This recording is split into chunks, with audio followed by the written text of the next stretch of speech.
Alrighty.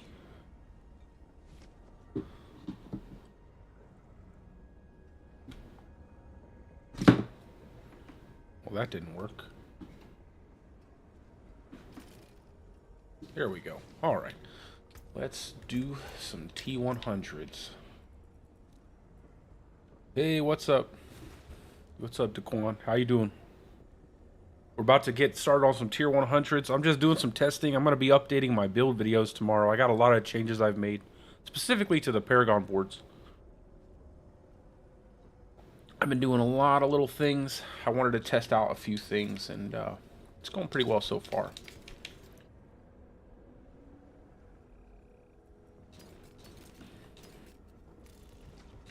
Just got to get rid of all this stuff I just finished doing a run.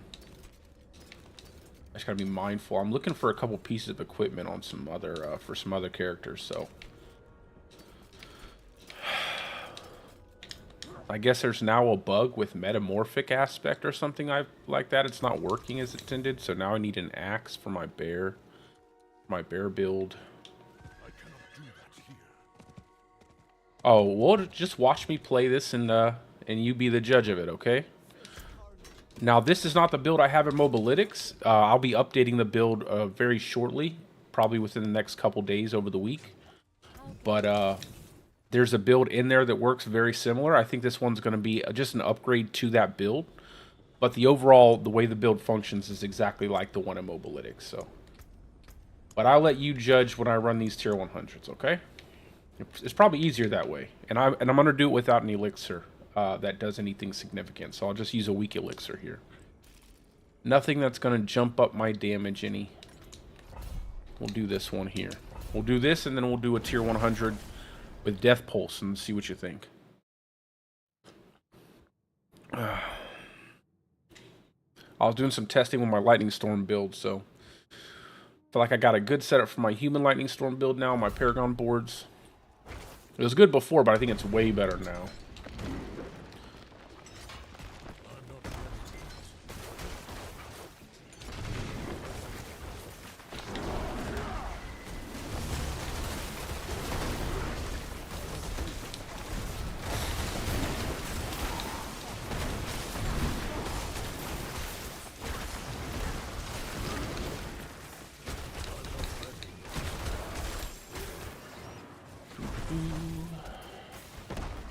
I'll skip the shrines, just so you can see what exactly the build looks like.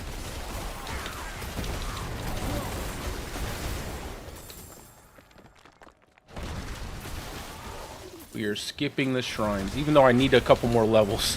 I do need the levels, but that's okay. I want you to have a cool idea. Can Harley quit? Let me show you this real quick. And yeah, anybody's free to join. But I'm actually extending out my Paragon boards. That's something I've been wanting to try out for a little while now. And I've actually extended out my Paragon boards. I have I think I'm going to put 8 boards on this build. I think I'm going to have 8 boards. So I must wait a moment. We will see what happens in the end. But I'm pretty certain I'll end up having 8 boards.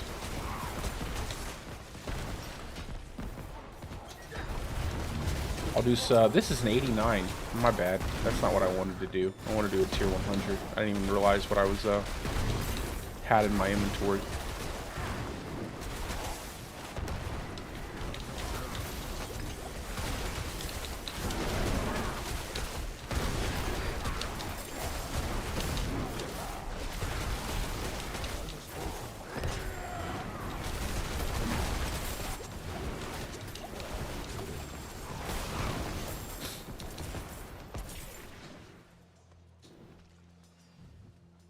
Oh yeah, I've done bossing.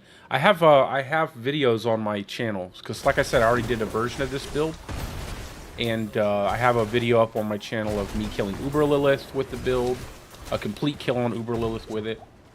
I don't think it was the best kill I had with the build, but it was one of the first ones I had with it.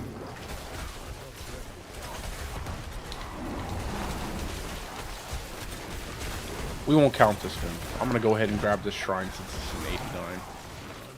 I thought it was 100. Let me grab this shrine real fast. Let's get a couple bits of XP.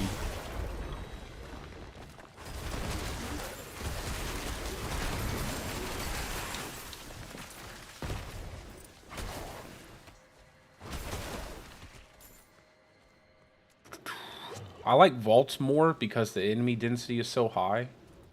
I don't like all these close-off spaces.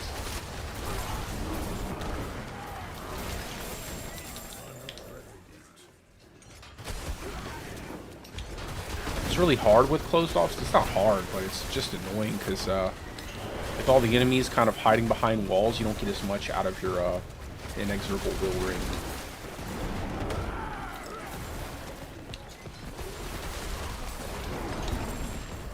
Don't mind any of this because it doesn't count. Using a shrine does not count.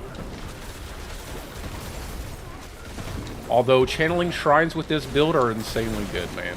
You'll love channeling shrines when you get a nice channeling shrine.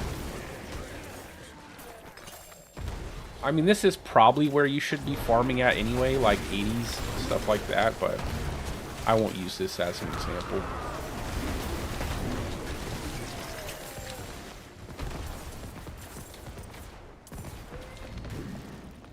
Harlequin? Oh yeah, I mean I don't think I have room for a Harlequin crest on this build, but the tuning stones will definitely help.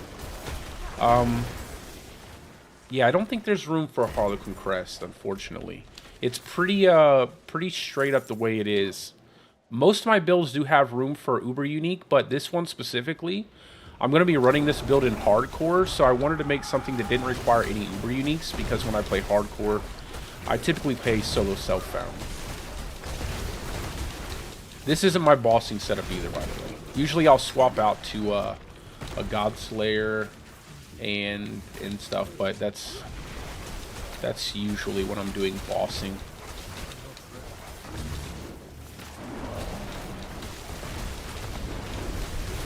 I'll swap to like a Godslayer, and I'll swap out to a Runeworkers, so that way I get more damage. As you see, the damage not too bad. But I'm trying to level up this Undaunted. So I'm trying to extend out my Paragon boards. I'm trying to work on 8 boards. But I think I want to get... This is 7. I think I'll have enough to get 8. I'll just need to... I need to figure it out. Maybe 8. Or probably like a really good 7 boards.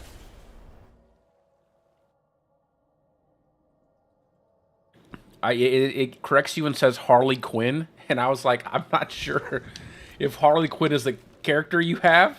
It confused me for a second. I was like, can Harley Quinn help? I was like, sure, Harley Quinn can come in and help. No problem.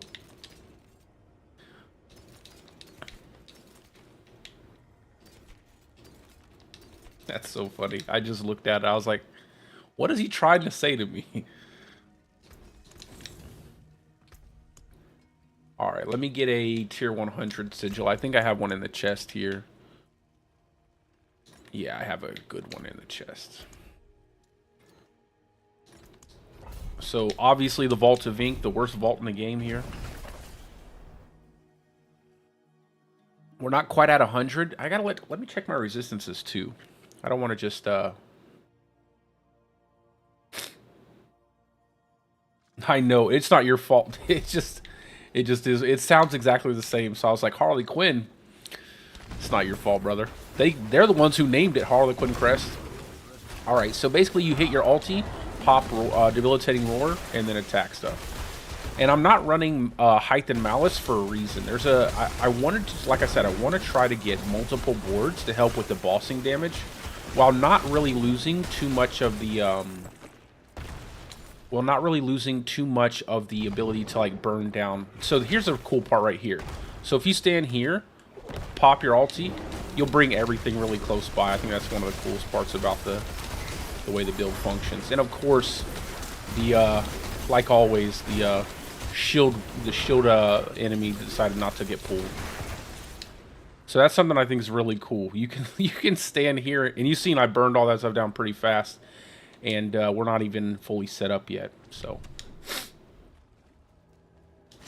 gotta make sure I have all my stuff on.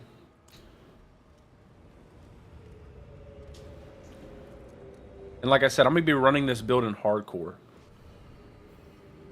So I'm trying to get as much as I can out of my glyph slots. Again, you can just pop your ulti, pop Debilitating Roar, and just go to town. Got a lot of damage reduction from other areas, so.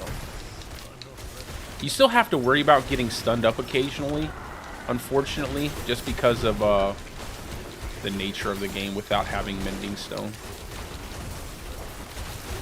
You just also have to be mindful of the second pull from your Eridas, because sometimes that second pull will catch you by surprise. You can either use it to your advantage, or sometimes if you're not like ready for it, it'll be a disadvantage. But once you get used to it, it shouldn't be an issue.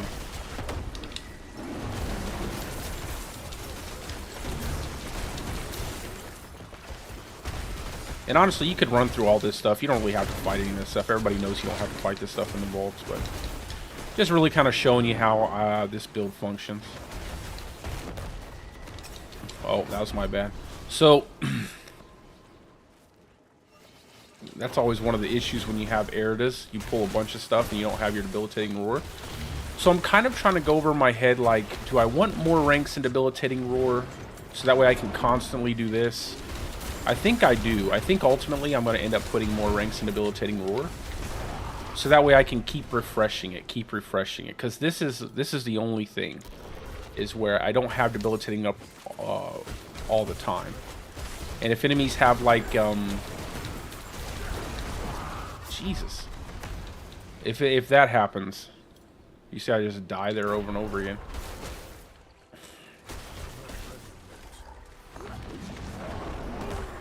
And then once I get the tuning stones, it'll be much easier. And then everything just dies again. See, it's like stuff like that. It's like I'm kind of questioning if I need less damage in terms of like some of my passives and more survivability by pumping up levels into Debilitating Roar.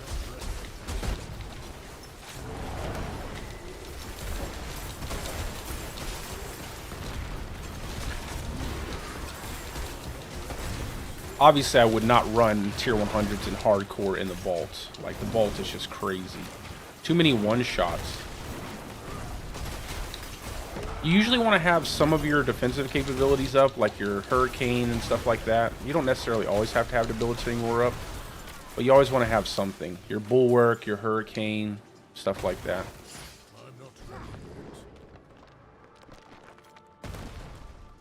Yeah, but I mean, like I said, the build is I have the build out. It's just I want to update it, so I'm doing some testing, like I said, to try to make it better. If you watch the other video, or you follow the Mobalytics page on the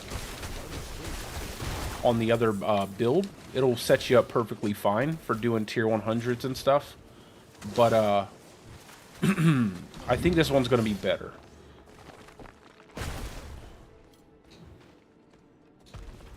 I just think I need to figure out what I want more if I want those ranks to Debilitating Roar. I wish it scaled better. I wish the extra skill points you put in Debilitating Roar scaled a lot more. But unfortunately it doesn't. However, I mean, the cooldown is the cooldown, man. It still feels nice to have the cooldown. So again, we pop it, roar, and then everything dies because we can't die. Just be mindful of that second pull. Like, if you keep running forward. Funny way to use this build, go to Champion's Demise and use this build. It's hilarious. If you go to Champion's Demise, oh my goodness. If you go to Champion's Demise, you'll pull like the whole level towards you.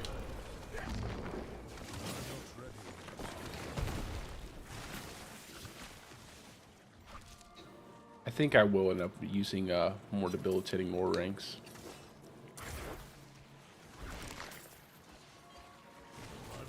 Obviously, I'm level 98, and those last two levels really help, but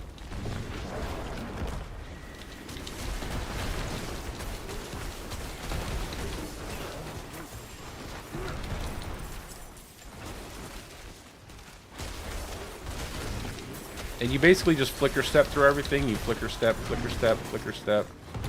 Cast your ult. Man, something is... I'm always getting flashed for some reason. And then on the last room, I typically just don't even kill anything. I just wait till the very end, the 30 seconds.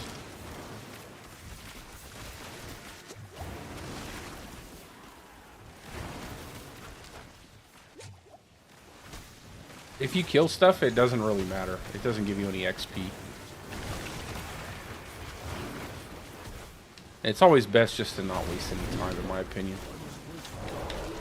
Oh, I did that wrong.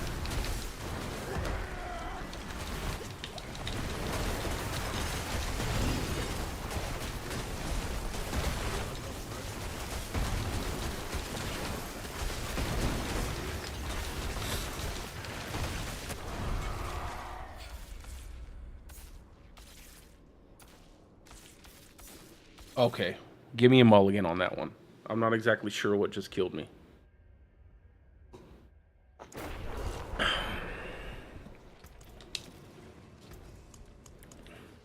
Let me make sure I have everything equipped right.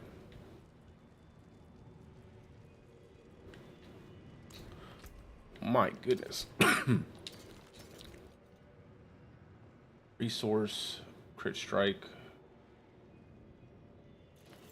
That's actually really good. Give me a redo. I'll do better next time.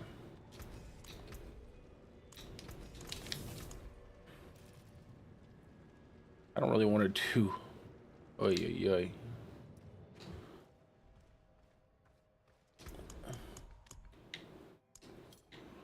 Let's make a couple of these.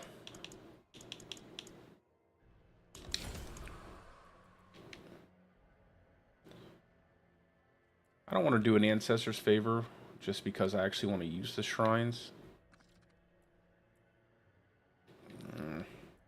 Hold on, let me put a couple shrines in the chest, a couple sigils from my other character in the chest real quick. I'm not ready yet.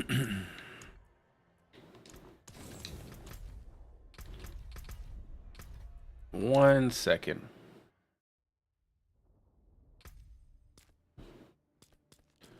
I have quite a few on him.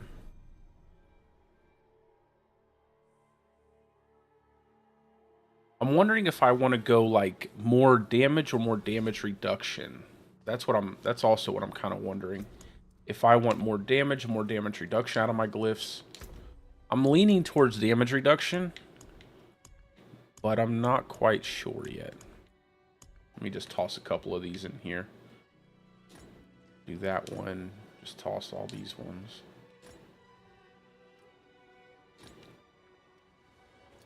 Okay.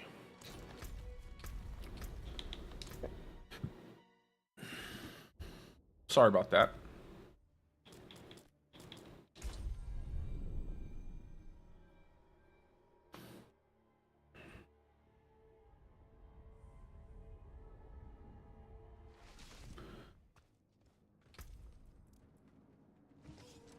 So you need the Juggernaut here, and you need Nature's Fury, Flicker Step, Pangors in the dungeons. You need T-bows. You need the Rapid. You need Overcharge. Obviously, Aridus for dungeons. For bossing, use Conduit. And then the Conceited Gloves. You can also use Mad Wolf's Glee and Godslayer Crown throughout all the other content outside of like high-tier dungeons. Let me go do this. Sitting here like I'll be just fine, and then die multiple times.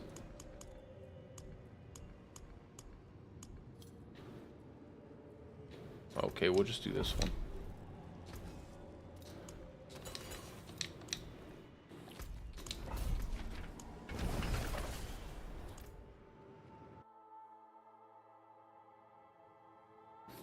This is actually a good test out to see how well this build will hold up.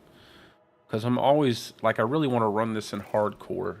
And I just want to make sure, I really don't want to run a low-life bulwark build. Just because most people can't really Most people don't like the low life mechanic. I personally like the low life mechanic, but most people don't. So I'm trying to keep my builds like from being like inaccessible to certain like people who may not like the low life mechanic, even though it's the best way to build survivability. I really like low life 4. Also, there's always the problem with the fact that everything right now heals your character. Every time you put something on a pedestal, it heals you. It's kind of annoying.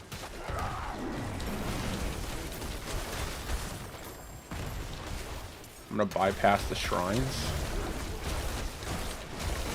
because these are really good shrines, unfortunately. I wish they weren't so good.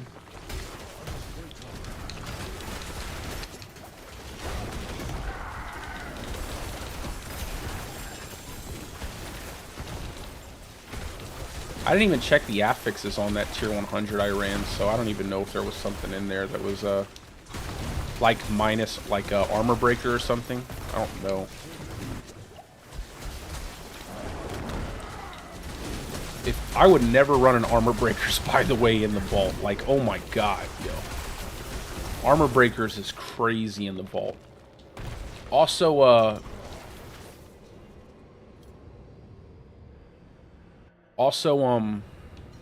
this build in a party is really good. It's very good in a party.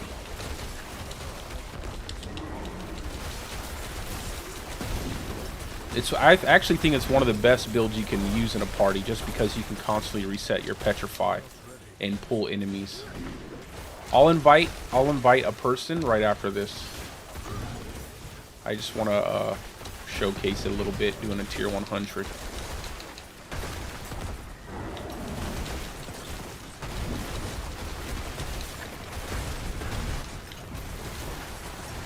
Also, another cool way to do it too, if you don't have like your debilitating roar off cooldown, is as soon as you pull, spam your potion. So like spam your potion and hit things, and you should typically survive.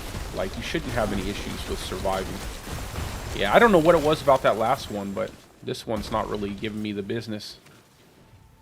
Maybe it was like armor breakers or resistance breakers. I'm not sure. So you get that reset, hit the alt, pull everything, throw your poison creeper, everything dies. It's very, very easy. Yeah, I got you, brother. I'm gonna get you in. I'm just trying to show Daquan the build here. But then, like, it's always the guardsmen, man. Those guardsmen are crazy.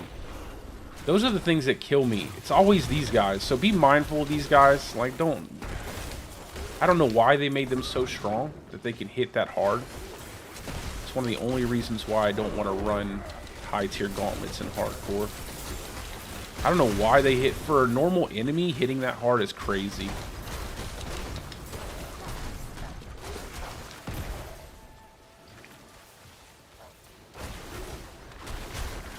I'm gonna bring you in, brother. What's up, Clark? How you doing, my man?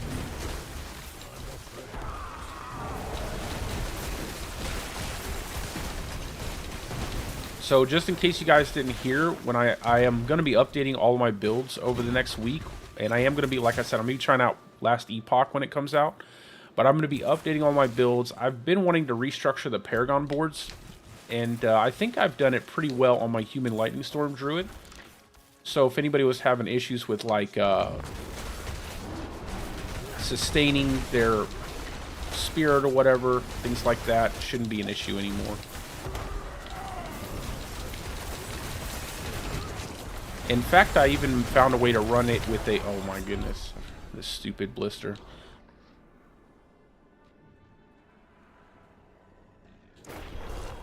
No, I'm gonna get people in. I just wanted to show what this build can actually do in terms of damage. But all I'm showing is that I'm dying. Trying to talk and trying to play higher tier content at the same time.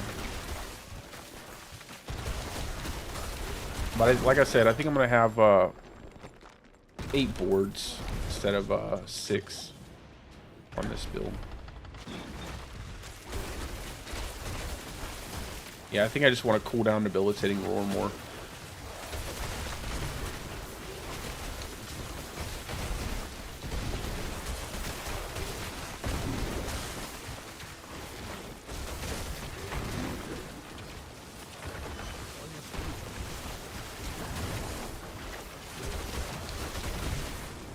for a second. So we're already at 4 seconds. I'll just do this.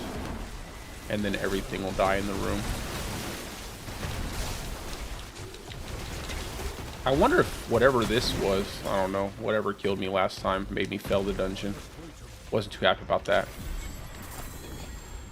And there you go. So I'm trying to get 10% more damage reduction here. Okay, go ahead and send invites, guys. Hey, what's up? It's going pretty good. Yeah, no problem. Absolutely, Penny. No.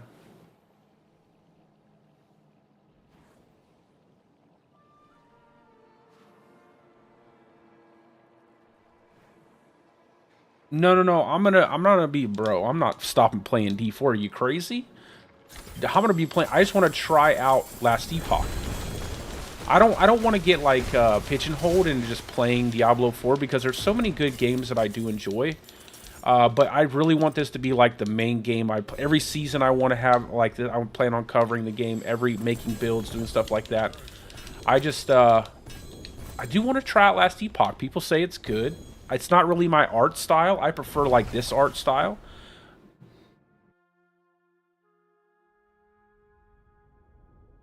No, it's okay. No, yeah, brother. I don't get caught up in the hype, man. I want to be a part of a community. I don't want to bash things just for the sake of... Listen, if I wanted to get a bunch of subscribers already, I would have just made a I Hate Diablo video, okay? I would get at least 20k, 30k views, and then Asmongold would react to it, and then suddenly I would have like 10,000 subscribers. I have no plan on doing anything like that. I enjoy being a part of a community, and I don't get caught up in the hype of things, so... I like being a positive force, not like straight negative. Because all that's going to happen is that people are going to play Last Epoch, and they're going to find out that it's like good. It's good, but it's not like the end-all be-all. Plus, the game's been out since like 2019. So, I mean, they're not even going to wipe the whole game. They're going to... It was basically soft-launched. I wouldn't even call this coming up release, because the game was basically soft-launched in 2019. People just like to say early access, but... You know, they never wipe the game completely. If you don't wipe the game completely, then it's not early access. Or it's not an alpha or a beta. You know, you've just basically soft-released the game.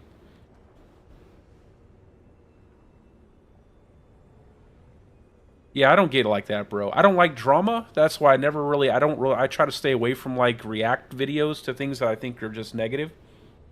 Although I do get kind of defensive sometimes for, like, the Diablo community because of how much people get harassed in this community for, like, making positive posts about the game. So I'm not going to lie, I do get a little defensive. But I would get that way with any game I play. I just don't think it's appropriate to harass people just because they like a specific type of game.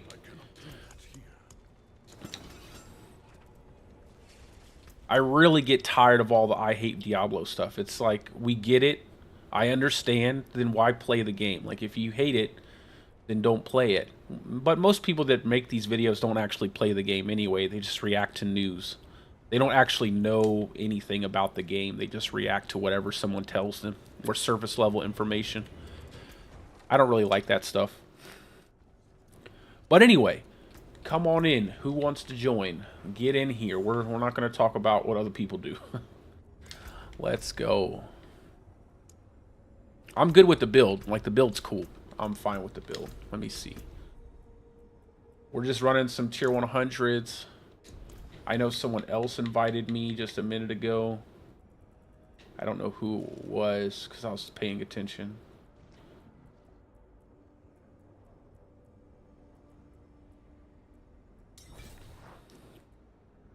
Whoever that was, if you're in the...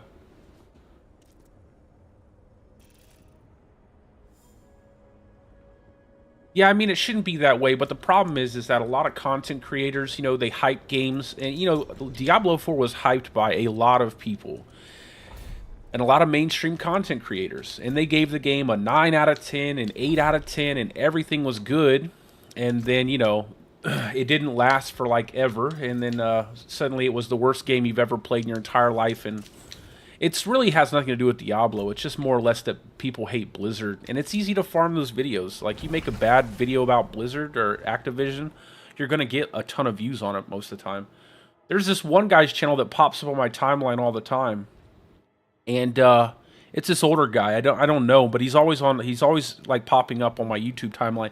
He's made like 15 I hate Diablo videos, but doesn't play the game. So it's like, it's stuff like that. It's just farming the algorithm, trying to get people to react to your content. You know, trying to get, you know, more views. I think the main thing is like trying to get Asmongold to react to your stuff, because as soon as he does, you're going to get a lot of subscribers just from his channel alone. As long as you hate Diablo right now. But then if the game gets popular, like when the game starts to pop off and the devs start fixing everything and making everything appropriate, then everybody's going to come back and be like, the game's better. And I don't get like that. I just won't play it if I don't like it, and if I don't like it, that's good enough. All right. This is what it is, man. Too old for that stuff, man. I can't hate a company either. Like, I don't care about, like, I don't care about Activision Blizzard. Like, what? Just make me a good game and I'll play it. Like, I don't care about your company. I don't care. I want you to... Are they even Blizzard anymore? Aren't they owned by Microsoft? Like, is there anybody there that was there forever ago? No?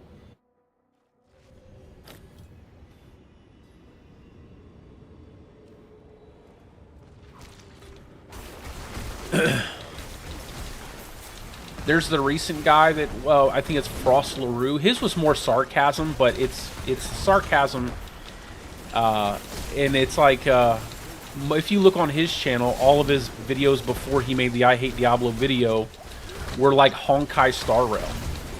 It's like, how do you go from making Honkai Star Rail videos to I Hate Diablo video? And then he made 2 of them, which I can't blame him. Again, my man made so much money off of that, so many subscribers off of that. Guaranteed he'll get sponsorships and everything. All his other videos are getting views, so I can't necessarily blame people for making the videos, because it's pretty lucrative if you want to be a full-time content creator.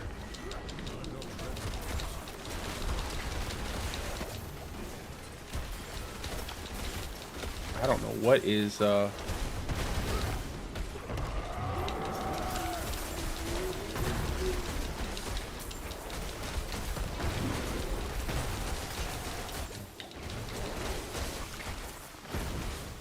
Are you guys up here?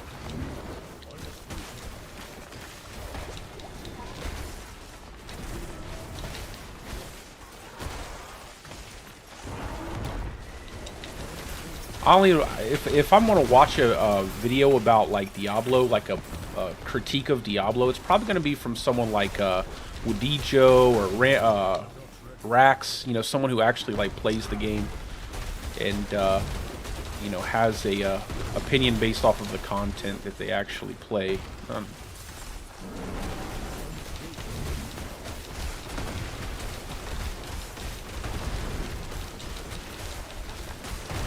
I just gotta make sure this guy doesn't turn around and one-hit me.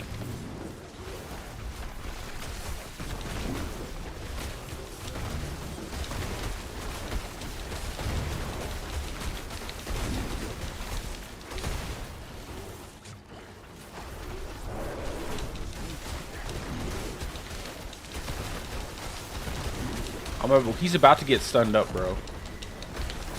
We'll be able to burn him down a lot faster once we get him stunned up. I'd swap to my rune worker right now, but I can't, man. This guy's hits way too hard to swap. There we go. Burn him down, guys. Burn him, burn him, burn him. Go, go, go, go. We got him. He's gonna die. Keep going, keep going. Oh yeah, easy kills, guys. Good job. That's why I love this build. That's why I love this build, bro. It is so good in a team, and it does a ton of damage by like to crowd, like a bunch of crowded. Watch how easy this dungeon is. When I pull everything together, you guys just lightning storm it down. It's crazy.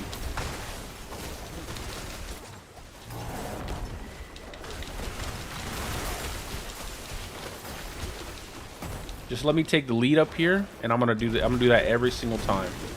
Just kill the little stuff. Nothing really too crazy. I just gotta flicker step through a couple things. All right, I'm gonna pop my ult in 3, 2. Go ahead. It's so good in a team, man. You just burn stuff down so easily.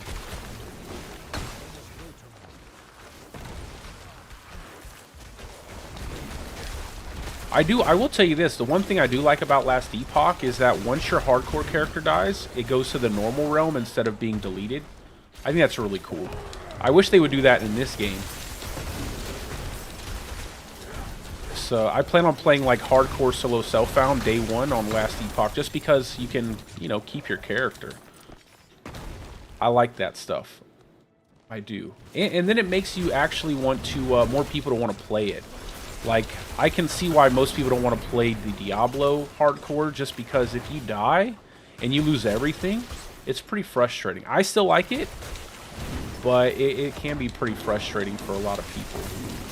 It's definitely the reason why I had to start making my builds on softcore for this season, because let me tell you, I would die in hardcore and it would take me forever to get a build out. So it's definitely nice to have that option.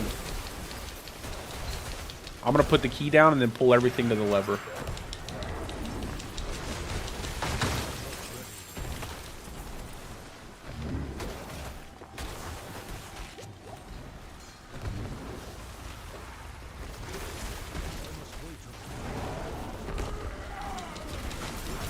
Man, this is so good. I'm telling you, this is going to be a great build for doing, like, leaderboards as a team. Especially if there's some strategy. Like, if there's strategy with the leaderboards, where you have to stack and pull enemies to get the biggest bonus you possibly can, stuff like that. This is going to be a lot of fun. This is definitely what I want to be running solo.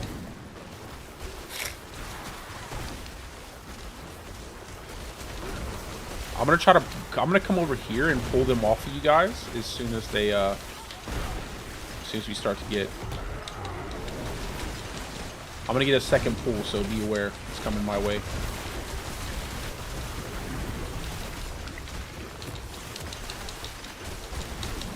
I also like this build because it's not affected by suppressors.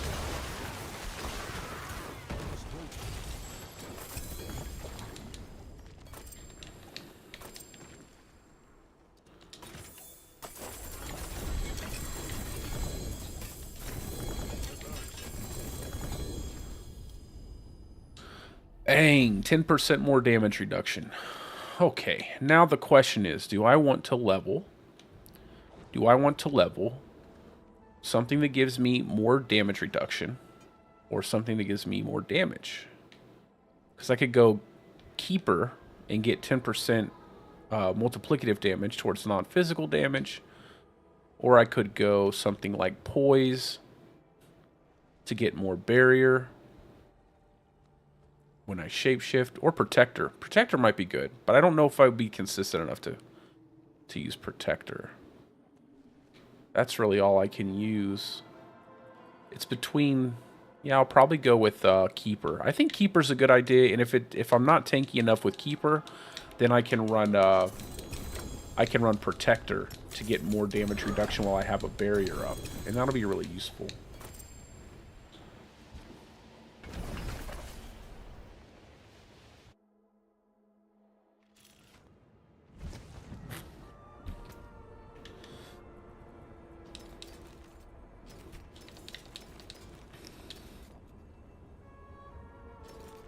I also need a better chest piece. I want to get ranks to my Earthen Bulwark, but I've been getting pretty unlucky with my damage reduction rolls. I'd like to get those +4 ranks to Earthen Bulwark. Although I might actually get +4 ranks to Debilitating Roar, because if I put more ranks into Debilitating Roar, let's see, where could I pull stuff from? And believe it or not, guys, I only have 1 point in Claw and 1 point in Storm Strike. Okay, that's because I just don't feel like it scales well. Like, I don't feel like those scale too well.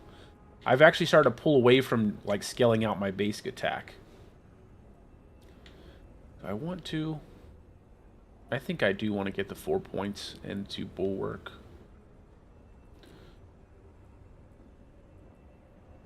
I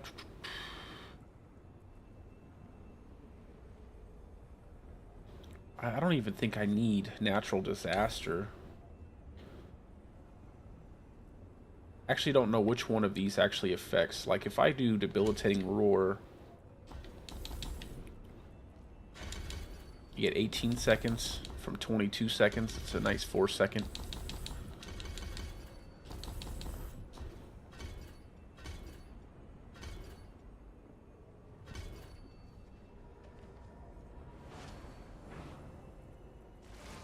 Or I could go, just wonder how much I could get that down. And I also don't know if that actually scales my rune worker. I'll have to test that out too. I'll do some testing with every little passive before I start putting stuff out. So tomorrow I'm probably going to update my human lightning storm build. And then after that, I'll probably be updating my Stormclaw. And then my boulder cane bear. And then my shred and stuff. But we won't talk about that now. I need another axe. Hey, if you guys get a one-hand axe with damage for with critical strike damage or willpower, all stats, critical strike damage with earth skills, core skill damage, stuff like that, let me know. I need it for my boulder cane bear because apparently there's a bug with the metamorphic aspect, I guess.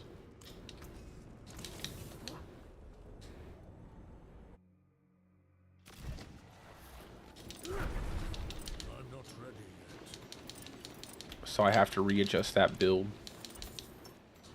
Oh, I hope Tom stops by, so that way we can do his shred. I've been wanting to see his shred boulder build that he's got going, and I want to run it with my boulder cane bear. I want to test it out, see if it's comparable. I know a lot of people are going crazy about shred boulder or whatever. Boulder Blitz, some Korean streamer or Korean build maker made it.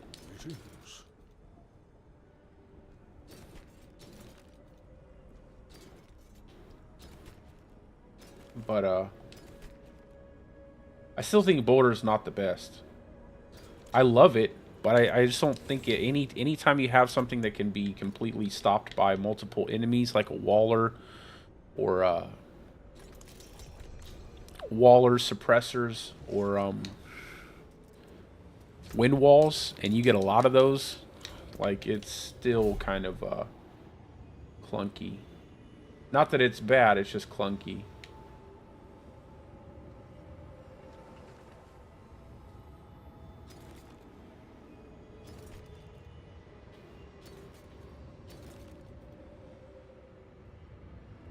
That's a nice damage reduction from poison. Damage while shape-shifted, though. Why? I don't want damage. I don't want damage stats. I want 3 damage reduction stats. Get out of here. I'll take those 2 aspects. I can try to roll it a couple times. I'll be in there in just a second, guys. It's hard to come by these perfect overcharge aspects, so I'm going to keep this one. Maybe I'll try to roll this 1 time. Maybe 2 times. I don't have any roses. I guess back to Hell Tides I go at some point in time. Where's the... I'll just teleport to one of you guys.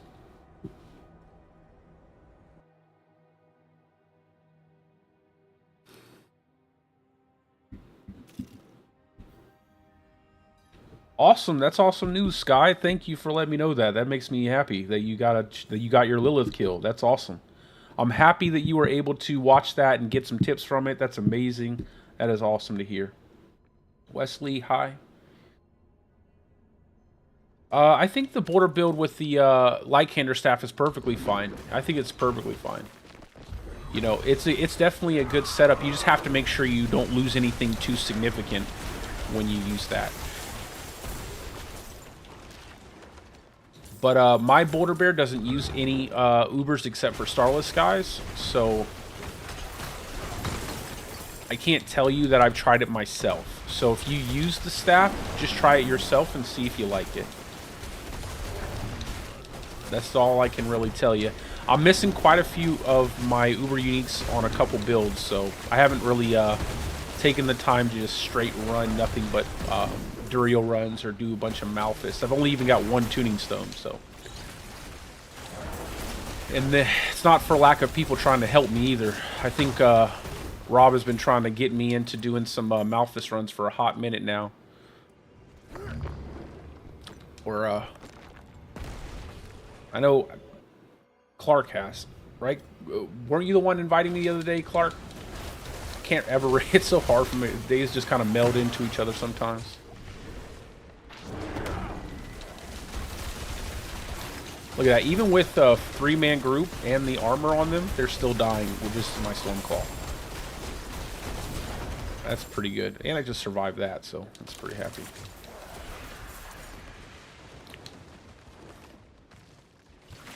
Yeah, I think both of you have been trying to. I think both of you have been trying to help me out do Malphus. I'm like, yeah, I'm gonna get on later, but then I get off, and my wife and my, you know, she's tired, and my kids. I got a little one, and she needs some help, and then I get tired too, because it's just not as easy to get on.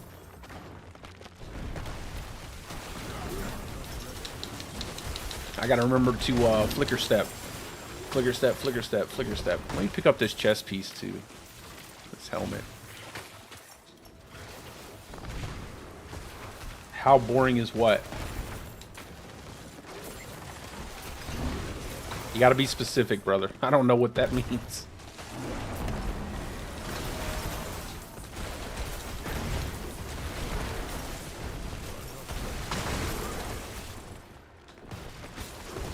No, I don't. I think it's a great game. Well, let me rephrase. I think it's a good game. It's a good game right now, and I have a lot of fun with it. It has the potential to be a great game, but they definitely got a lot of work to do to build out the overall in-game, balance the game out, stuff like that. But overall, it's pretty fun. Had a great time playing it, and I've been playing it since its launch, so definitely haven't gotten bored with it.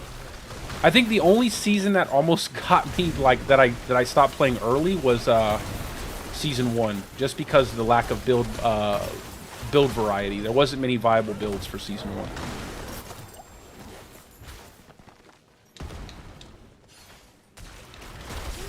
But if you're listen, I'm not only I play a lot of Diablo 4. That's pretty much my content right now, but I will be playing some Last Epoch. I'll be doing some hardcore solo self-found if that's more your speed when it comes out. I don't know if I'll make any content for the game because I don't know if I'll like it. But if I do like it, I'll probably devote some time to it and make some content for it if that's more your speed. But right now, I just my primary focus is just Diablo. I've been having a good time with that.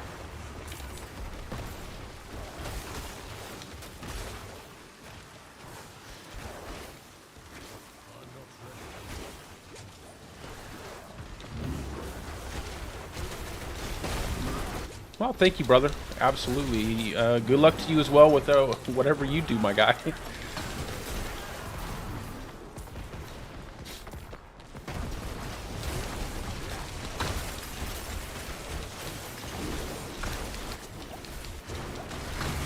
Hopefully, some point in time, you'll find that they do a good enough job to earn you back and kind of come play some Diablo 4. I'll still be here, and I will definitely catch some game time with you.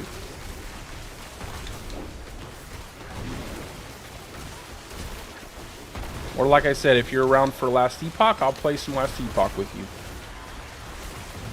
I just don't know if I'm going to like it.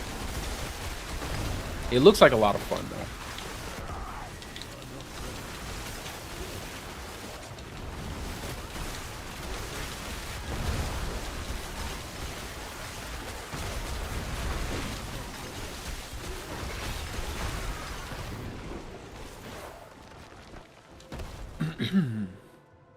That was easy.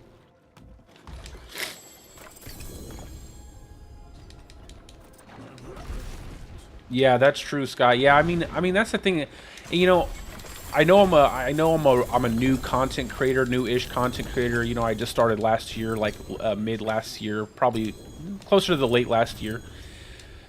But I've always had a pretty good pulse on like the games I play and what is and isn't necessarily right or wrong with the game. Not saying that obviously I'm right about everything, but I do feel like I tend to be a little bit more like analytical of the games that I do enjoy playing. And as a person who, you know, has worked full time and, you know, has a family and everything, I know what it is when you're making a game and you don't have enough time to actually get a lot of game time in. So when I play through Diablo, it's like I like the fact that the game is built so that way it's easier to pick up and play. I think that's a good thing. I don't think that there needs to be the super complex aspects of the game just for the sake of complexity to appease a specific type of player. But you know, I like the simplicity of some of the systems. However, they've definitely made it too easy in terms of like a lot of the in-game bossing and the in-game content. And I think that but they also, the problem here is there's like a nice balance they have to find, right? So they have to make the game more difficult, in my opinion, but they also have to make the game more rewarding for that difficulty. And that's where they need to find that balance. And I hope they find it in Season 4 with the new itemization changes, but that's the hard part. And that's a big reason why I'm kind of excited for Path of Exile 2, because I feel like if a company is specialized as Triple G is, if they can find that perfect balance between, you know, building a game for a more casual audience to be able to pick up and play. Because in my opinion, casual does not mean easy, right? Casual does not mean easy.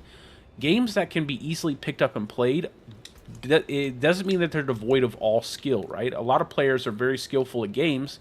They just don't have the time to invest 1,000 hours to, you know, constructing, you know, Excel spreadsheets and all this other junk, you know, and go to 30 different websites to figure out whether they can actually play a build. So if they can strike that perfect balance, I think that Path of Exile 2 will be probably the best action RPG to ever be made. But there's a very high probability, and in my opinion, with just the way the developers have been pretty proactive about the game, that by the time we get to that point, Diablo 4 will be a very good, if not great, action RPG that we can play with Path of Exile 2 or with Last Epoch. And that's what's the most important, man, giving people variety, because these games typically function in seasons. And seasons usually don't last that long. You know, most players who are vets to the game, they'll get into the game, they'll play it, they'll blow through the season in like a month, and they'll be doing something different. So there's always, you know, room for more games to kind of come in and make that experience a lot more fun. So that's my hope for the game overall. I hope the devs really start to get, you know, more passionate about Diablo 4. And I do mean that. I feel like they don't play their game. And I've said that so many times. I feel like they don't play Diablo 4. And I think that's probably the biggest issue, is that I don't feel like they're as passionate about the game as a lot of the players are. But they have been blessed with an amazing community that really loves the game. And if they take advantage of that, they'll reap the benefit. But if they don't, other people will reap the benefit, because people will eventually get tired of it. And they will, you know, find a different action RPG that suits their playstyle. But I do feel like a lot of the problems that people point out nowadays are incredibly over exaggerated. And the game is much better than what most mainstream content creators will admit, just because it's not really lucrative for them to actually, you know, make a good video about Diablo 4.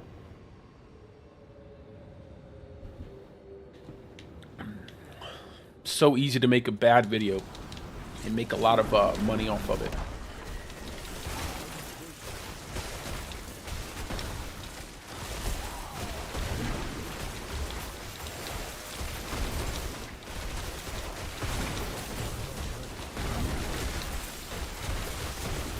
I don't put any weight in stuff like that.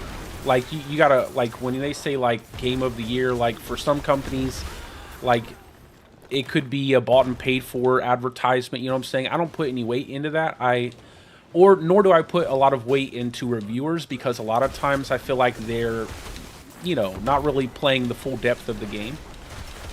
But like I said, I'm a pretty harsh critic, and when the game first came out, and I would definitely have given it a solid, like, you know, 7, 6.5, 7, which is good for me, right? That means above average to me. That means I'd recommend it to someone who likes action RPGs. Right now, I feel like the game's at like a solid 7, and but there's so much potential for the game to be like an 8 or 9. I just don't like to give those out, and I'm not really a reviewer by any measure. But I think it's when you start to reach that category, like where you're getting 8s and 9s from people, you better actually mean that, because then, you know, that can determine whether someone purchases a game or not. Like, but like I said, I'm a harsh critic. You definitely don't want to watch a movie with me.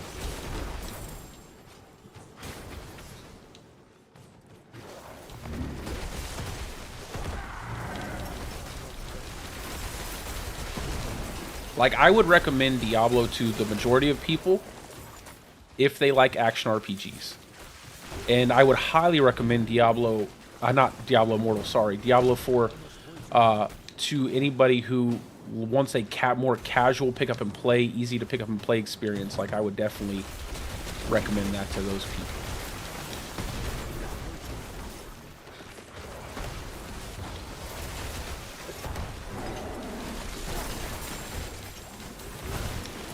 Oh my god, you see how far these guys are shooting you? These guys are shooting you guys, like, off your screens. There's no way you guys seen those guys.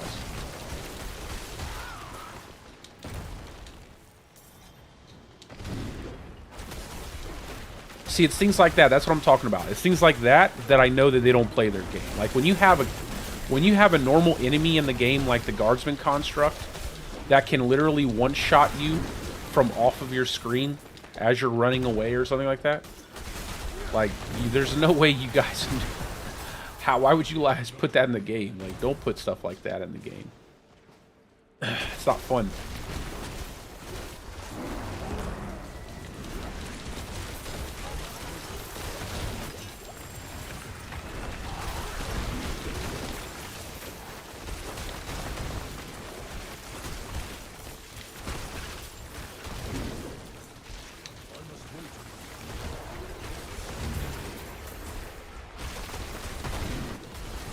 All right, we are level 100.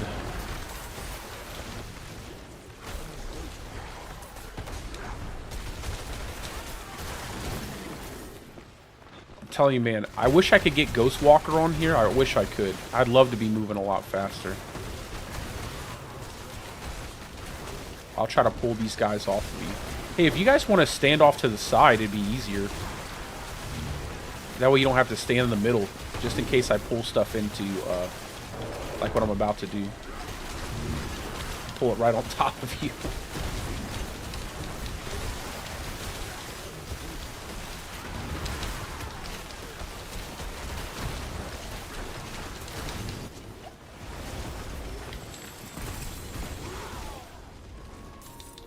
Alrighty. Stuff is easy. Level up my keeper. So I think I'll have, like, I'll do keeper and protector. I think protector would be good to level once. Just to bring it up here closer. Maybe twice. Put it ahead of outmatch, because I'm not going to use outmatch.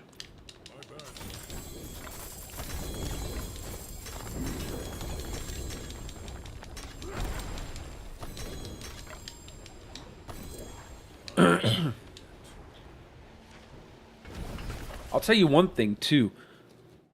They have, and I've said this before, too, they have a really great art department. They make some of the coolest cosmetics I've ever seen in a game.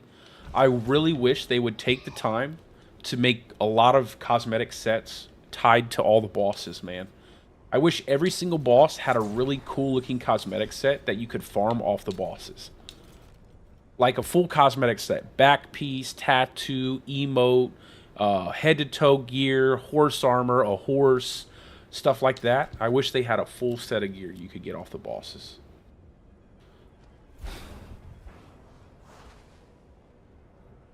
Because I can't, like, I've never played In my opinion, like I said, I've never played a game where I've enjoyed the cosmetics for the different characters this much. I will agree with you, Clark, that I do feel like the Druid's cosmetics do get the shaft a lot of times, okay? I'm never 100% satisfied with the Druid cosmetics. However, I'm gonna give them a break, okay? It's probably not easy to make cosmetics for my husky boy here. But I only for not for too much longer. I want to cool cuz man, I'm going to tell you what. This is not fair. Look at this cool setup for the barb. Look at this thing. Look at this. Look at the back piece, bro. That is so cool. Like, that is one of the coolest. I love the mask. The Necro looks dope. Look at that face mask on the Necro. Look at the detail into that. That is so nice. But then look at our boy. Look at our boy here. What is this? I got handlebars on my helmet. I got some kind of giant sheep head on my back. I don't know what this is. I want a cool skull mask like this, man. Look at the robe. My boy looks like a shinobi from Mortal Kombat. That is dope. And the back piece looks good. Everything's so big on the druid. Look at this thing. Sticking off his back like a jetpack. I don't want that.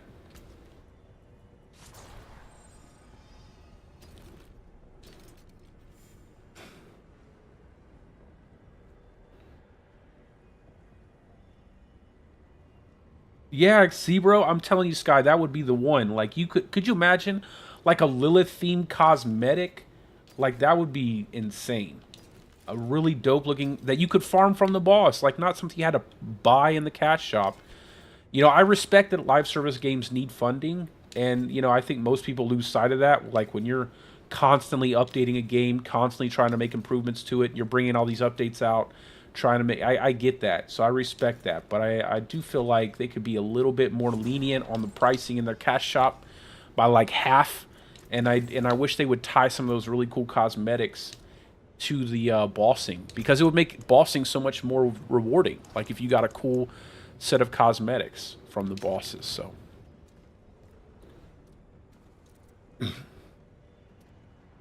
yeah, exactly, styles.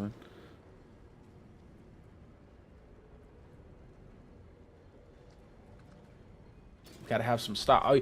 I will be happy, like I said, I'll be happy the day that they let our werewolves in our, like, when we shapeshift into a werewolf or werebear, if we have a cosmetic for that. Like, that will make me happy. I would really love to see a different setup for your werebear and your werewolf cosmetic. Even your companions. That would be really cool.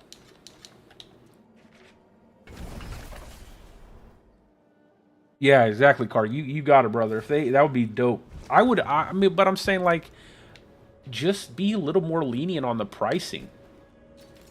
I never believe that you should be pricing things that expensive. I know that I know, like, oh well, if you sell something that's, you know, $60, oh, it's $60, it's way more than 20. But if I sell five $20 cosmetic, you know, full packs that have all kinds of good cosmetics, and I only sell one $60 one, I've made less money. Like, it doesn't have to be expensive. It actually needs to be more affordable for everyone. And I think they would probably make just as much, if not more, money off their cosmetic shop. Because then people who would never buy cosmetics because they're being outpriced there, they would come back and they would buy a cosmetic. I also think that you should be able to farm, like, tokens or something out of the game every week, like for specific cosmetics that you can purchase for free. Like, maybe the cosmetics that they're about to take out of the shop, they could put, like, an opportunity for people to earn them by farming. Doing specific tasks, stuff like that.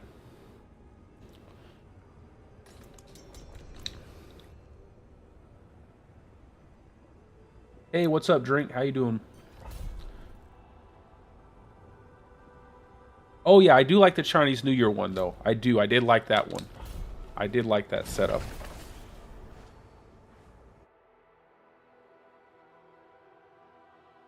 I just thought it was, like, actually, I actually found that to be more, uh, I guess, I don't know, it just made, it was more, like, like, you had the horse armor, you had the horse thing you can earn in the game. Again, though, my problem is when you bring stuff out for a event like the Chinese New Year or for like the Midwinter Blight event, it is BS that they do not put those cosmetics in the game. Straight up BS. And I will not accept, like, all of those cosmetics should be farmable because it's an event and you should be giving your players that kind of thanks for, you know, playing your game. Like, that's an unacceptable thing in my opinion. Like, I know people are going off about the horse in the cosmetic shop and all that. I don't care about that stuff. The real petty thing for me is when you start selling, like, stuff like that for events. Like, you should not be selling stuff like that for events. I think it's absolute BS. Just straight up BS. Like, events should be something where you're giving back to the player base. You're showing that you appreciate them through giving them free cosmetics. Never should you ever be selling full sets in the cash shop that you can only get in the cash shop. And if you do, make a cash shop set, but then also make sets that people can earn. Like, two things can be done at the same time. Y'all, they be cranking out all these cosmetics like crazy. They can definitely afford to give us some free cosmetic sets on a holiday event. For crying out loud.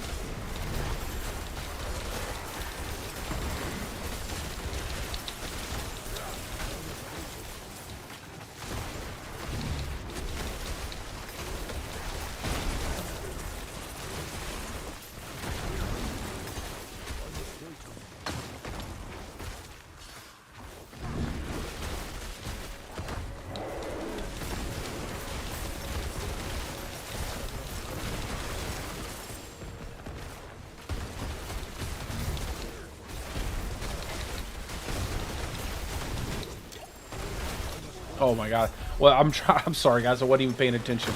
I was reading down. I was reading your comment. 2 necro sets.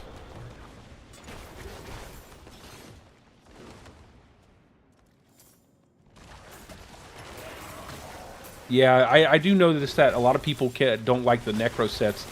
But I will say the new necro set looks pretty dope in my opinion. I love that purple, and I love that face mask. You look like Skeletor, that fanged up vampiric face mask, skull face mask. I did like that. I don't even play necro, and I almost wanted to buy that. Like, I was like, that looks so cool. In my opinion, I love like the coloring and the face mask on that one. I feel like necro made out on that one. I think, I wish also they would stop packaging everything in different packages. Like, when you purchase your back piece and everything, I like the way they did it with the sets, where you got the full set and the back piece. You shouldn't have to, like, purchase the back piece separately with the like with an emote and a grave thing.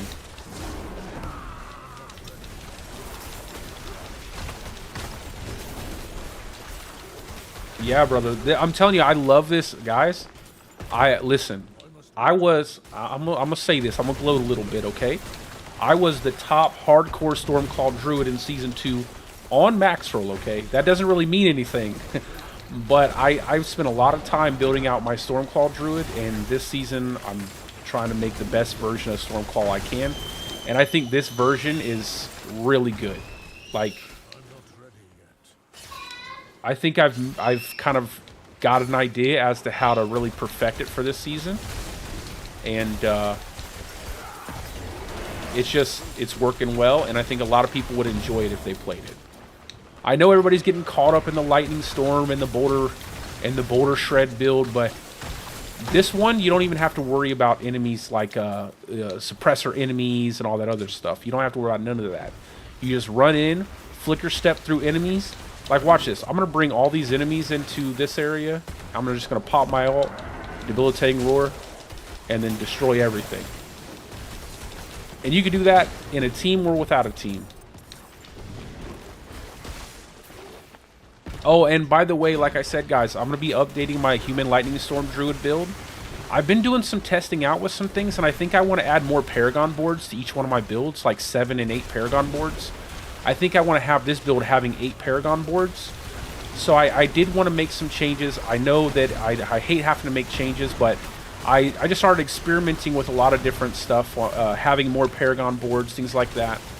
And I felt like I was getting more out of it. I felt like I was getting a lot more out of having multiple Paragon boards.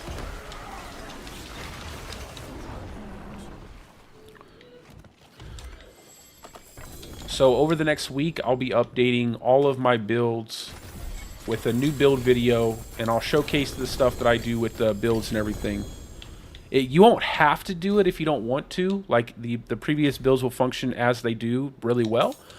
But I do think the new stuff, like, I want to hop on my human lightning storm druid real fast. I keep wanting to level this up, but I want to show you guys my human lightning storm druid real quick.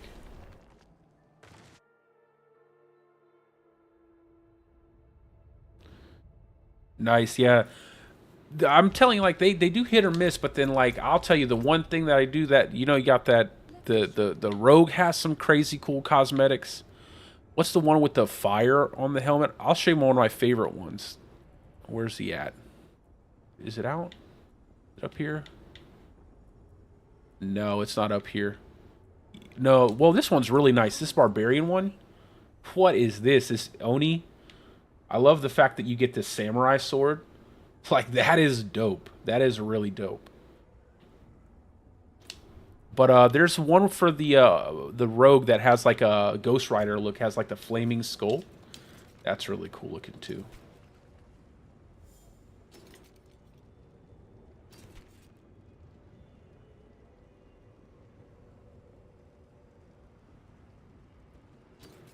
I like the demon one. Hey, all right, you're out of here, bro. The flamethrower. Yeah, I think I remember now.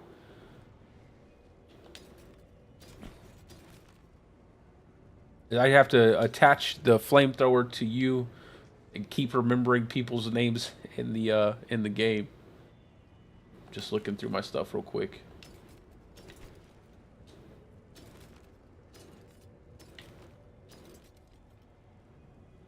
First skill. Actually, I think I'll keep this. Nice roll on all stats. Damage to slowed is good. I'll hold on to this axe. That's not too bad.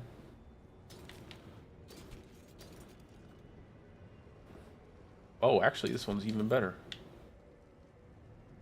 21 and 41. Flame. And you add flames to anything, it's automatically cooler. And I'll never change my opinion on that.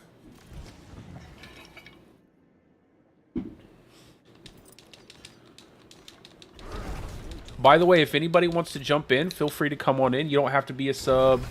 Yeah, no problem. Thank you for coming in, man. You know, I love to see you guys here. I appreciate you guys stopping by and, you know, always taking time to come into the stream and say some nice things. But anybody is welcome. If my battle tag is down in the description of the stream, you don't have to be a sub. You don't have to do anything special. You can just come on in and just have some fun playing some Diablo 4. If you're looking to level some glyphs, if you want to get carried to level a character, I'm perfectly fine with that too. I need the testing anyway to make sure this build's working really well. See, I have like 9 points here, and I want to like see if I can make another, get to another Paragon board. I don't want to have to necessarily give up all of these dex nodes, because I like the fact that I can make my Thunderstruck node so good, but I want to see if I can get 8 out of this build. I feel like if I can get 8, it'd be really nice. I definitely feel the tankiness from Undaunted. I'm getting a lot out of that.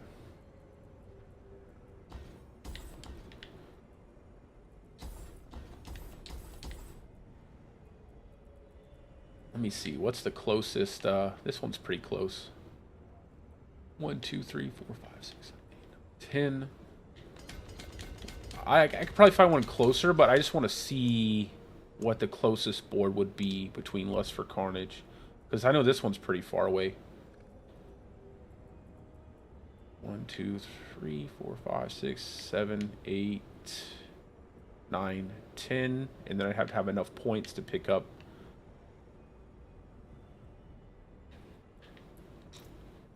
And then Inner Beast. I think Inner Beast is roughly the same. Yeah, I think so. 3, 4, 5, 6, 7, 8, 9, 10. Okay, so both of them are 10. And then I would need... What do I have right now? 7. I might not be able to actually get 8, but I'm gonna try. I'm not gonna do it now, but I'll probably wait till I'm off stream and I'll try to figure something out.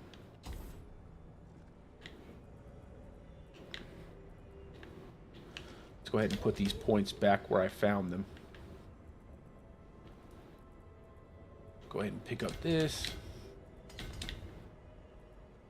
And then I have 9 points, so we can just throw them into something. Let's fulminate. What's a good scaling glyph? I know Undaunted scales really well, but I don't have a lot of int nodes in this board. I want to find a better place from Undaunted, maybe. Inner Beast would be good. Maybe I could, you know what? I could probably swap out.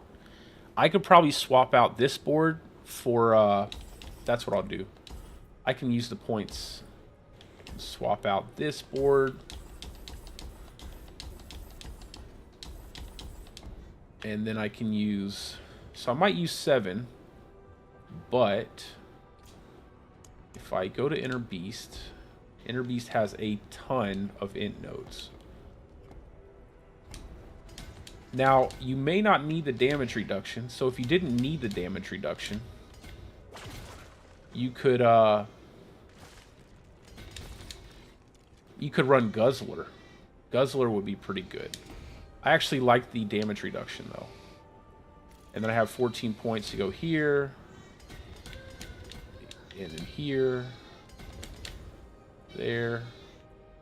And now we're getting, like, a lot out of this. And then one more. So we're getting a huge chunk of damage while fortified. And we got that 10% damage reduction. And we can pick up... Can we pick up more decks here that's close by? I think we'll go back to the werewolf board. This isn't set in stone, but I definitely want to try to get Keeper. There's 2 points there. And then,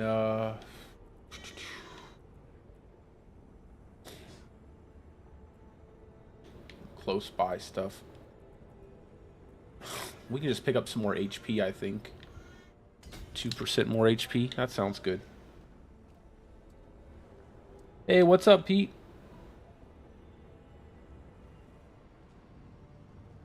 Yeah, like I said, I'm trying to make I'm trying to make this build as tanky as possible. And be able to still clear through all of the content relatively easily. And I think I've found that good balance. I just want to see if I can get 8 boards.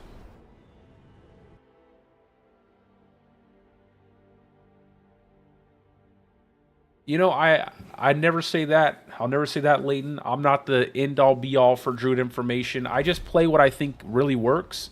And I think that because I typically run stuff without, like, bugs or any kind of exploits, and then I also, you know, I don't use elixirs, and I usually don't have my glyphs maxed out either, that when you guys get the build in your hands, there's so much room for improvement, including with the affixes on my gear pieces. Like, I don't even have the right affixes. Nor do I have the tuning stones on this build. I don't have any uber uniques on the build. So I know, like, if you decide to choose to play the build, that there's tons of room for improvement. So whatever I've done, you know, kill Uber Lilith, complete a tier 100, by the time you're done leveling up the build and getting it all set up, it's going to be even better than what I showcased with my gameplay footage.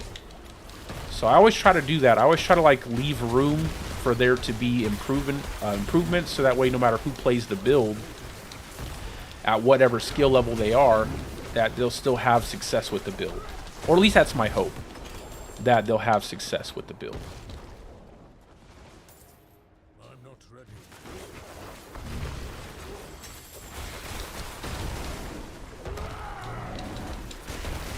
Look at this Joker, just ran off.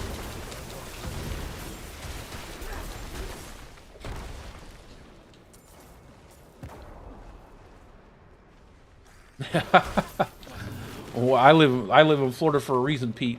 Not that I don't want to see snow, but if I do, I'll just turn on the TV and change it to a channel where I see snow. I don't want none of that snow. And my wife don't want it either. She hates cold.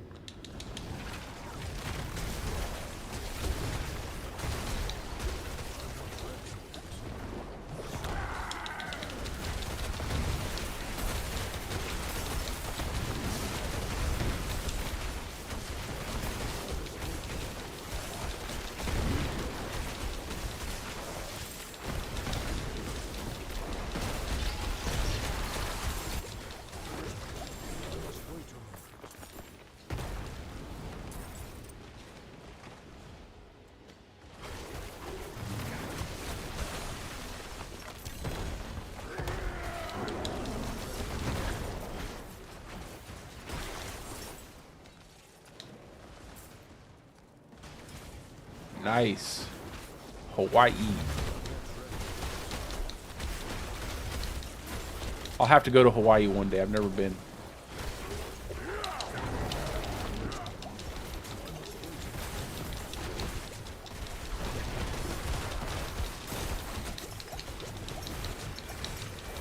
You see how you can just spam your potion when you have, like, you may not have, like, the perfect setup. You may, like, be down your debilitating roar, but a lot of times you can just spam your potion like crazy because you don't really have to hold down anything other than just holding down the attack button and just spam your potion like a madman.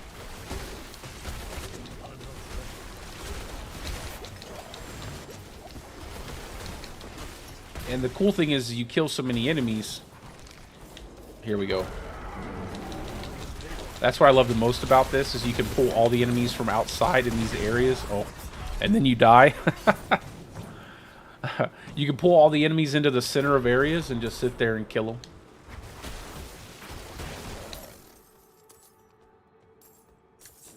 I'm not ready yet. Get up.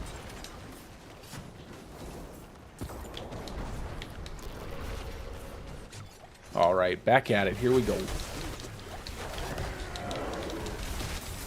Yeah, I almost want to definitely put some points in a debilitating roar. Get it cooled down faster. I must wait. 4 seconds doesn't sound like a whole lot, but it definitely, for the amount of times you use it, it will mean a lot.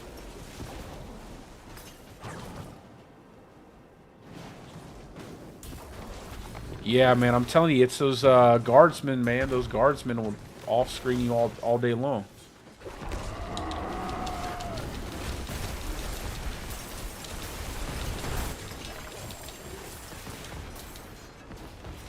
I must wait a moment.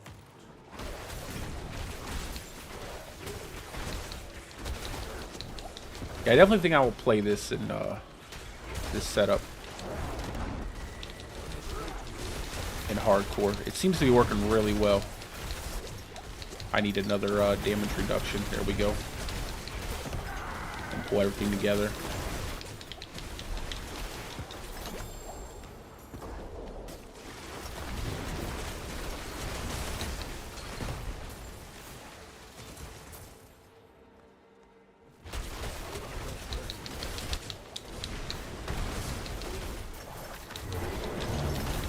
Now, do be aware, sometimes if you don't hit your debilitating roar fast enough when you pull everything, it'll just kill you right away. You will die immediately.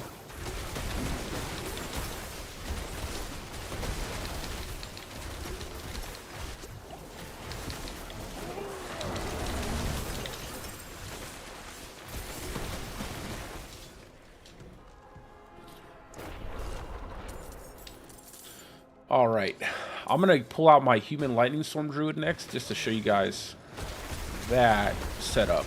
It's not, I think it's set up perfect for the not leaderboards, but for the Paragon boards. And then I'll hop back on my Stormclaw, just because I want to level the glyphs on my Stormclaw Druid.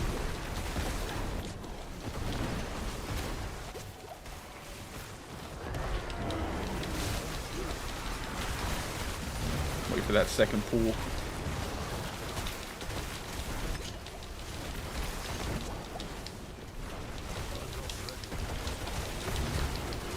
I'm gonna have another pull in a second, guys.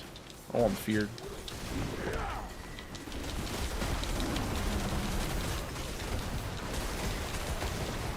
It always helps too, like as soon as, if you don't have your debilitating roar up, when you do pull the enemies, just step to the side where they're, because they're gonna come right to the location where you cast your ult. So like if you cast your ult here, you'll want to like step to the side just a small amount. So that way when they come in, you're not getting hit by like every single thing that they possibly have, you know, charging up. Because you'll still get hit and you'll lose your, you know, suddenly you'll find yourself asking to get picked up. There's nothing you can really do about that level of damage. Like, we're not barbarians here. And like I said, I didn't want to make this a low-life bulwark because a lot of people have a hard time with the low-life mechanic. You can do it either or. You just have to be fast with it. I would say I prefer to do it after I cast my ult, just so I have it up as long as possible.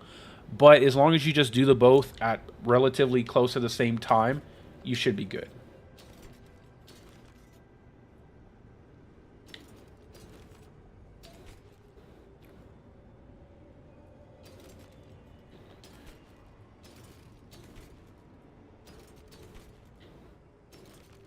Just remember that your debilitating roar only has 4 seconds.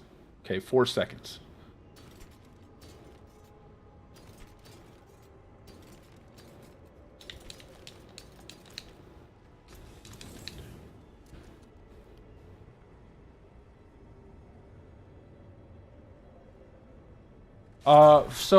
Rock, I wouldn't. Here's the thing. For when you say like, is it better than Lightning Storm? In terms of raw damage output, no. Like Lightning Storm is hitting way harder than Stormclaw's hitting.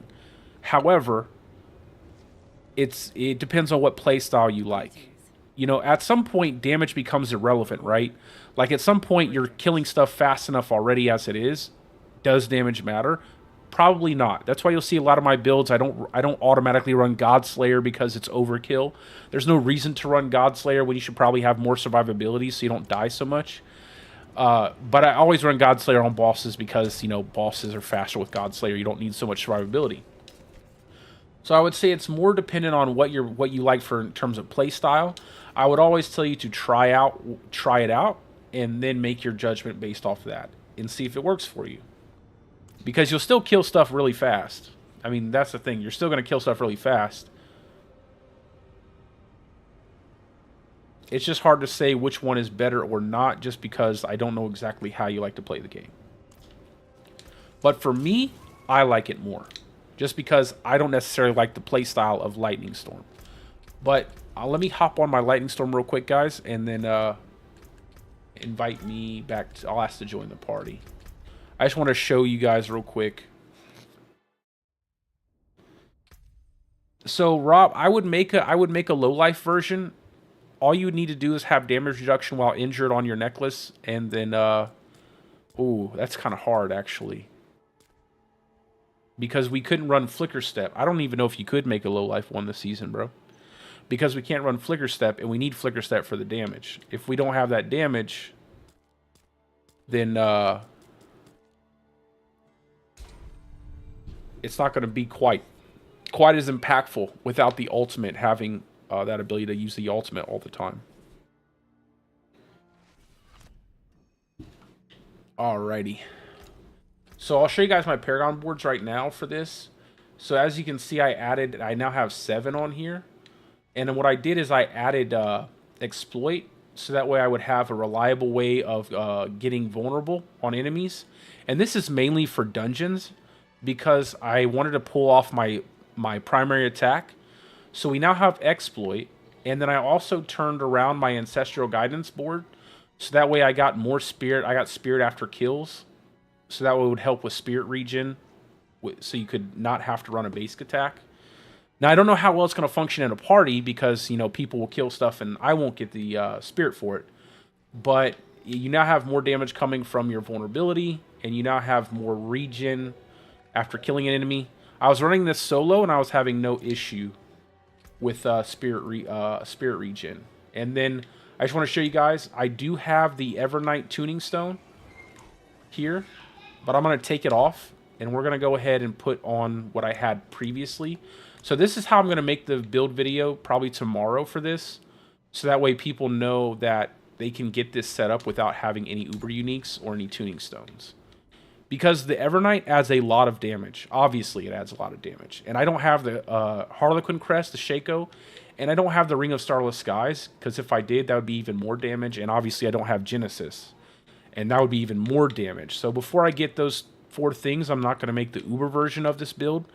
But I will copy this build over to the Uber version, so that way if you do have those items, you can use them yourself. I just don't like to make videos before I actually have the item so I can test it. But I'm not running Godslayer either. I'm running protecting because I think it's been more beneficial to have that survivability than running Godslayer, but you can run Godslayer if you want to. You could also run Ghostwalker if you wanted more movement speed. But for me, I just like that extra survivability. You take that damage, you can sit in that bubble for 5 seconds and just kill everything. No, I know the cores are mine. No, I get you. I understand that. I definitely know that feeling. Yeah, so you have both stones, Leighton. You should be able to. You'll be doing a lot more damage. You'll have that. You'll have 30 more multiplicative damage, and you'll have more ranks to your lightning storm. I just want to show you guys what it looks like without it and without the Godslayer. And this is how I personally would run dungeons, because, like I said, I don't like to run dungeons with too much damage and not enough survivability. So I always swap out my companion, not my companion. I always swap out my lightning dancer. And I swap my lightning dancer in and swap out my rune workers because I use rune workers on bossing. And then we'll just do a tier 100 real quick. I have some in the chest. I'll come join you guys in just a second. I'm gonna pull a glyph out, a sigil out real quick, and then I am going to step away for just a moment, and then I will be right back. Did I pull everything out? I thought I had some. Well, you guys have one. I'm gonna get in a party with you guys, and I'll be right back.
Alrighty.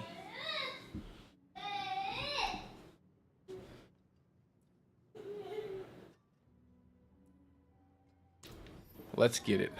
One of you guys, I don't want to use this ancestral favor one. Go ahead and use it. Tier 100 sigil. All right.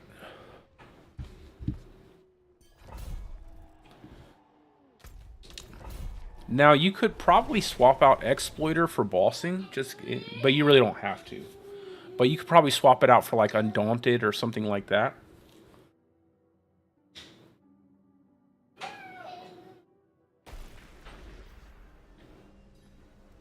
But the best way to run this is to time your bulwarks correctly, so that way you're not constantly, you know, spamming it, but you're waiting till it comes off cooldown, so you get your resources back. Right, you'll get that damage.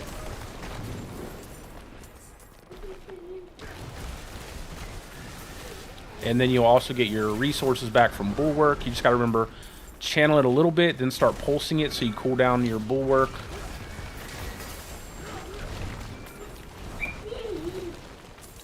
Like I said, it's just a little harder when you're in a party just because other people kill stuff.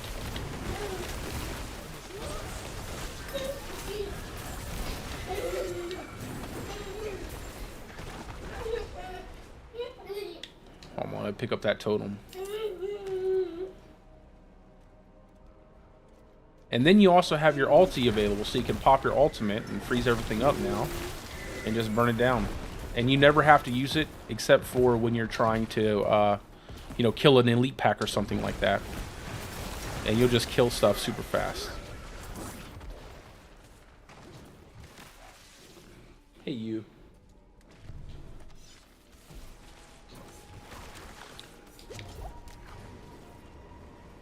No, it's okay. I'm not picking up the shrines, though. I'm just showing... I want to show, like, the build itself without any kind of shrine stuff. And like I said, this is just basic without any kind of, you know, tuning stone whatsoever. And you see how I took damage? Now I can hide my bubble, and I won't even die. Obviously, it has a long cooldown. You probably won't have that issue when you're playing solo, because you'll kill things faster. Or if you have your tuning stones. But even when I don't have all that stuff equipped, you see the damage isn't an issue. You see that my spirit stays up. And we're just kind of cruising through this tier 100 in a party. So you can also use your ravens to get a little more crit chance. So never forget about your ravens. Never forget about your wolves, because you can say like you're coming up against a pack of enemies and you want to be a little bit more tanky. Just toss your wolves out in front of you so that way they take the brunt of the damage, and you'll be fine to just kind of sit in the back and kill stuff. Especially when you're talking about like the vizier constructs that kind of shoot like wasps do.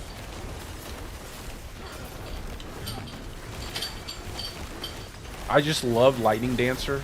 You just blow through packs of enemies without ever really having to worry about too much stuff.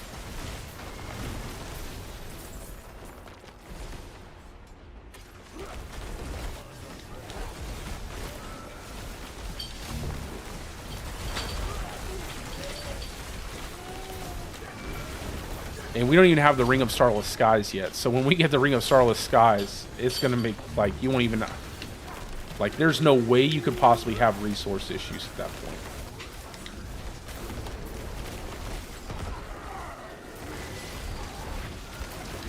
And see, I got the bubble again. Took a little damage.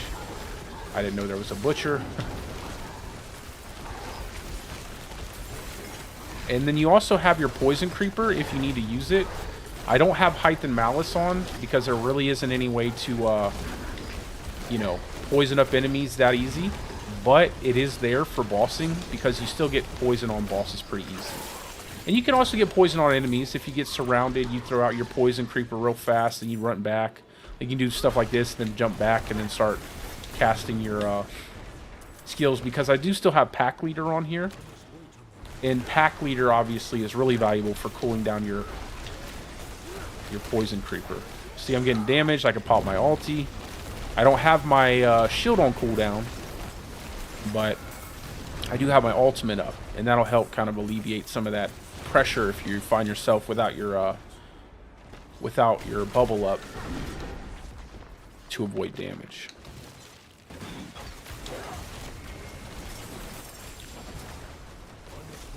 And again, you don't have to worry about suppressors now, because you see a suppressor, you pop your ulti, bang. Suppressor dome down, and you can kill it.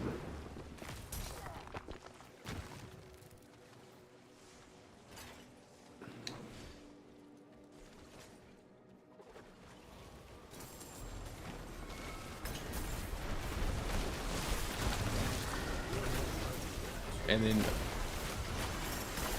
we got the Son of Malphus.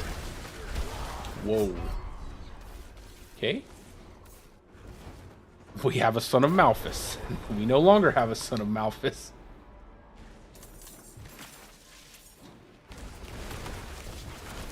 Probably not the best place to fight him. Right into that little corridor. I didn't even see anything hit me.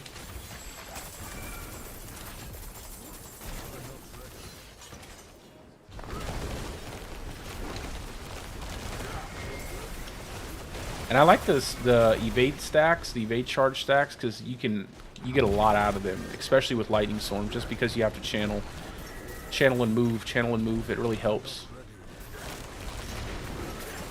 And just one bulwark giving you 50 resources just makes everything so easy to sustain your Lightning Storm. And you'll never run out of resource when you're not in a party.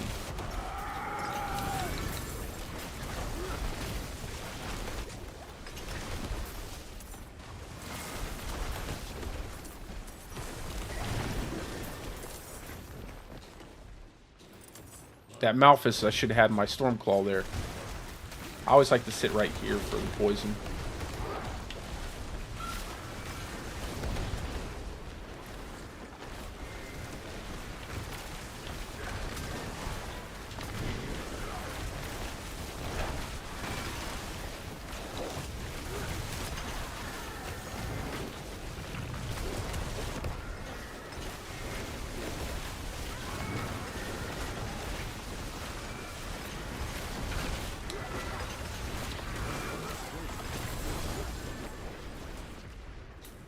Pretty easy stuff there.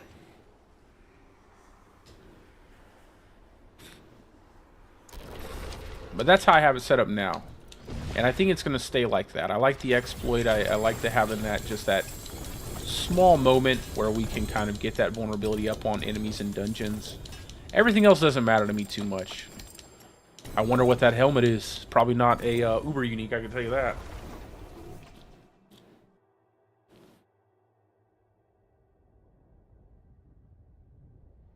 Yeah, absolutely, brother. I'm going to hop back on my Stormclaw build real quick. I just wanted to showcase this Lightning Storm without the tuning stone. I'm going to leave it off because, like I said, I'm going to make the build video tomorrow, updating it. So that way it's there for people who want to change out the Paragon board and see if they like it that way more. But I think overall it does more damage. You have more sustain with your spirit. And it has a little bit more to offer. I know some people like to really keep their Paragon boards narrowed down, but I don't know. I kind of like just going for the 6, 7, 8 area. I want to try 8. I really do. Because I feel like some of the glyphs just give way too much. Like they give that extra damage reduction, or they give you multiplicative damage. And like you're not going to get that from some random node on the Paragon board. So I feel like people put too much weight in the nodes. I don't feel like they do as much as some of the glyphs can do.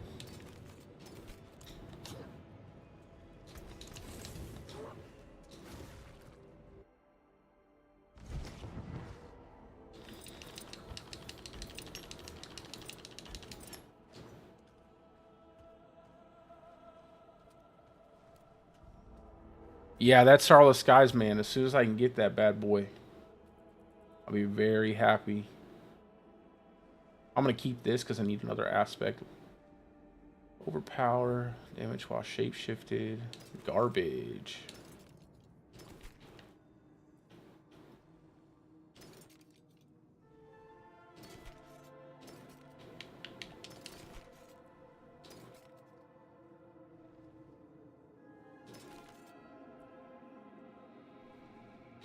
Oh, I got 2. Nice, that's good. I'll keep it on this build because I don't use that aspect anywhere else. But when I get Shaco, I'll be so happy. That extra damage reduction, the 4 ranks to Lightning Storm, all stats, health. You get so much out of a Shaco. I can't wait to finally get all that stuff and make the video for this Uber version. It's going to be really nice. I'm going to hop back on my Stormclaw now because this is a Stormclaw stream, not a Lightning Storm stream.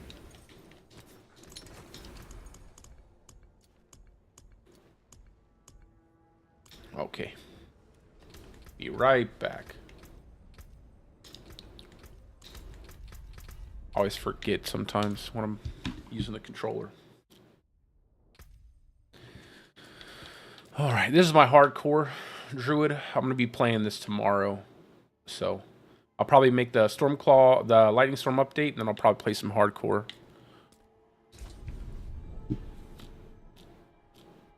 Get ready for the gauntlet. I'm definitely, like, all I want is that hardcore solo self-found Stormclaw Druid at the top of the leaderboards. Maybe not at the top, but, you know, close to the top. I'll be okay if I'm not the number 1, but I definitely want to be close in the top 10.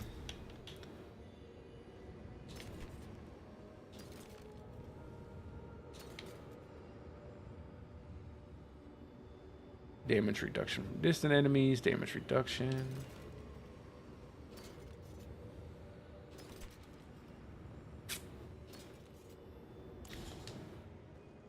Not while I'm in town. Gotta get a better Nature's Fury there. I have a 5-second one, but I want to make sure I get the damage the rings to earth and bulwark before. I don't know, maybe Debilitating Roar just sounds really good. 18-second cooldown.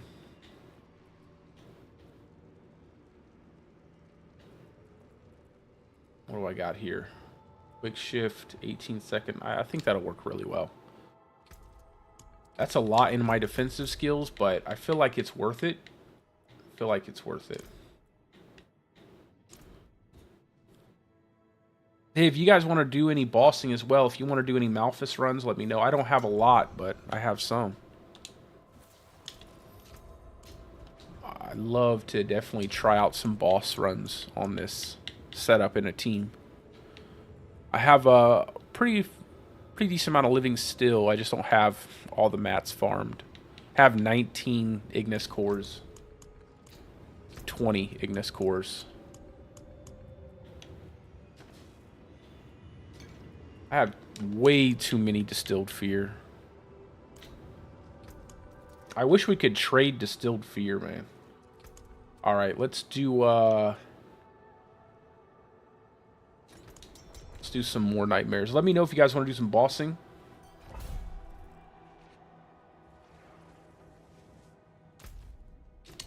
Yeah, we can do some. Let me get a couple more levels on Protector just in case. And then I think I'm going to swap around the boards a little bit off stream. Just kind of see if I can't get 8 on this. I feel like I can get 8. I feel like I can.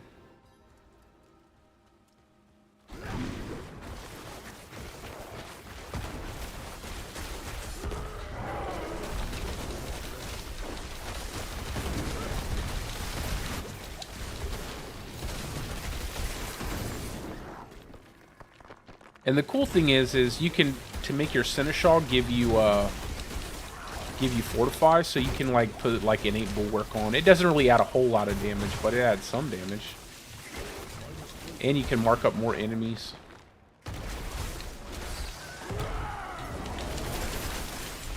And once you get your Poison Creeper down too, it adds a lot more. That 20% crit chance is really nice.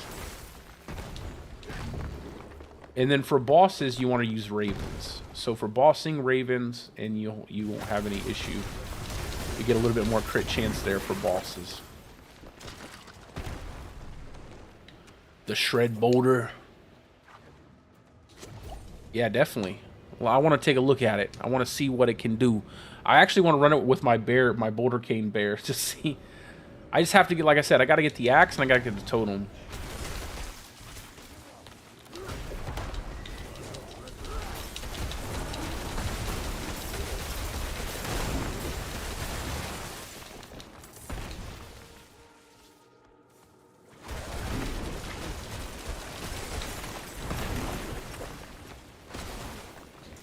I'm telling you, this is one of the funnest builds to play. Well, for me it is. Maybe I'm just biased though. Oh, I was trying to hop out of that corner.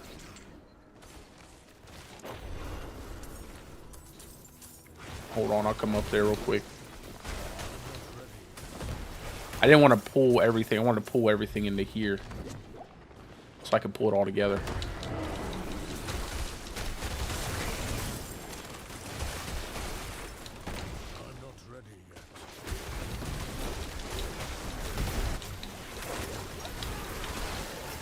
Also, your Hurricane does quite a lot, too, in terms of, like, proccing your different skills, your different aspects.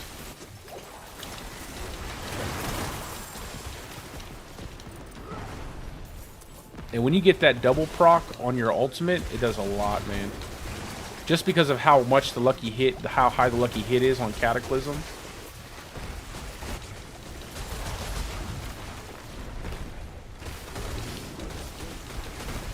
Yeah, I like that debilitating roar having such a low cooldown.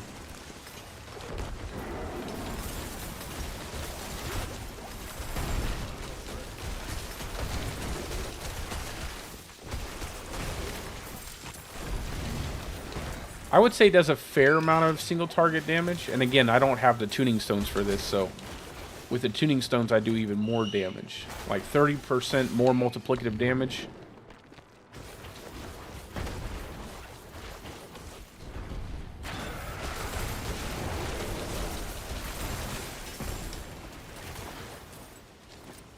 And like I said, you can run a different helm if you want, I think. Let me see. No, never mind. I don't have room for another helm on this build. So this is a completely uber unique free build. No uber uniques necessary.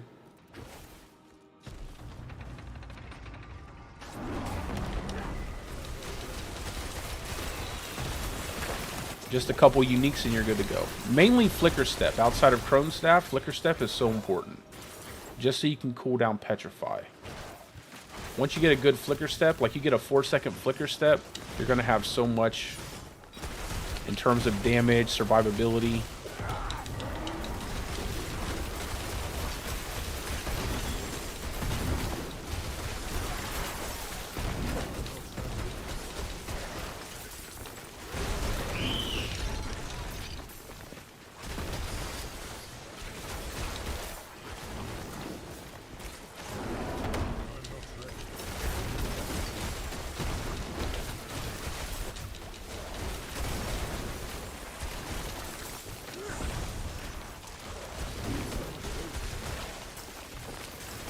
Making our way through.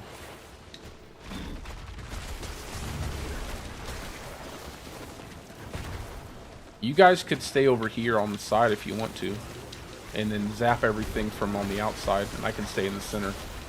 It makes it easier.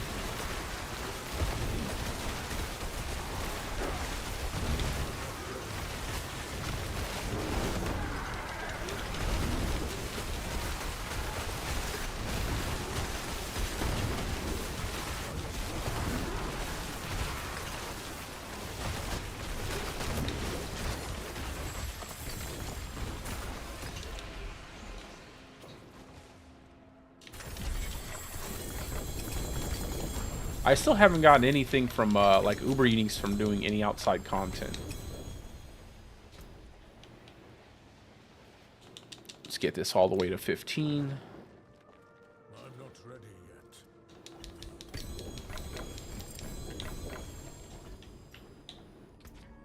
I think my I still need quite a few levels with my other stuff as well, my tuning stones.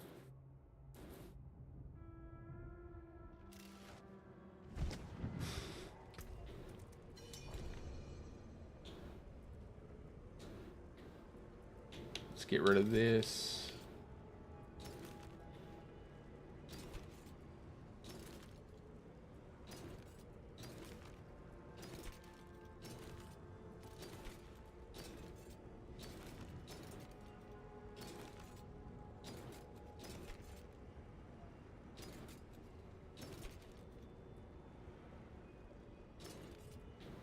Crit strike chance. Get rid of that.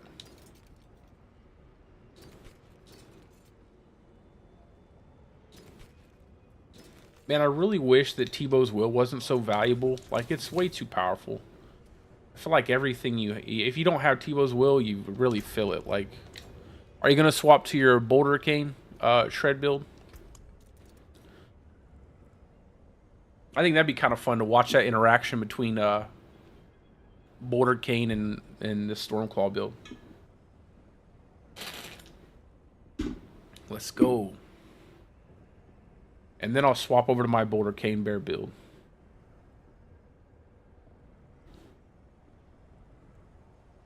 I think the cool thing about the shred build though is that you don't have to necessarily like stand still for too long.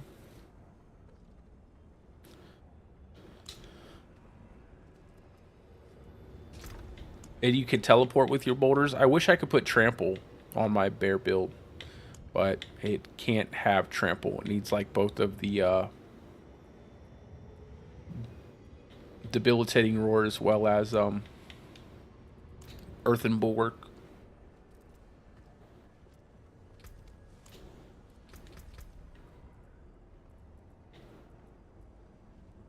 I wonder if it would be better, though, to run something different. I almost want to get... I just need another... I need a better Vasili's Prayer with more health on it. I don't have a really good Vasili's Prayer. I probably scrapped one. Definitely probably scrapped one.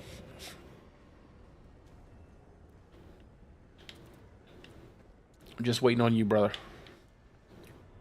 And anybody else? I know Leighton is going to be hopping on. Go ahead and use this elixir to increase our attack speed.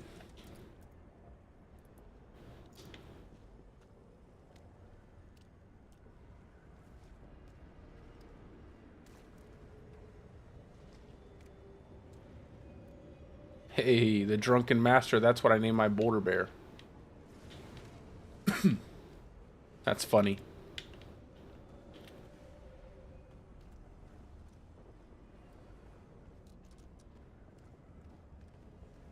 Oh, you don't have to worry about that. You're more than welcome to join.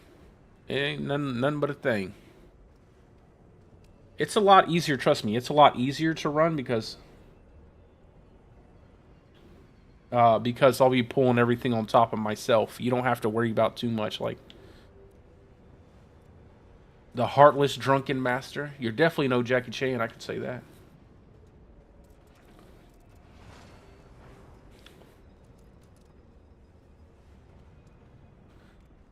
Yeah, like I said, I'm perfectly fine with doing some carries. Everybody, oh no. I only have room for one person right now.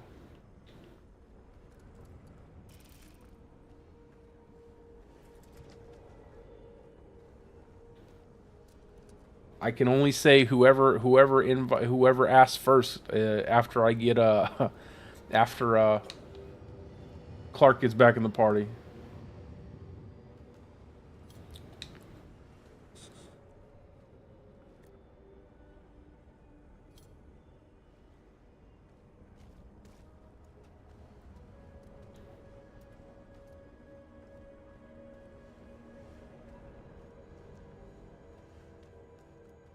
We're just waiting on him.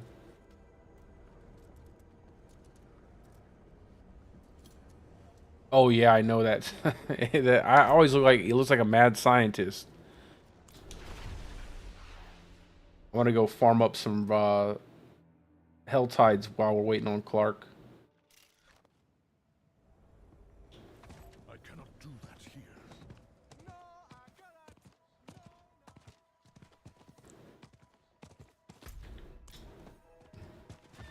I need more time. I need fiend roses. Everything dies when you use this. The Thriller Wolf. That's exactly what it is.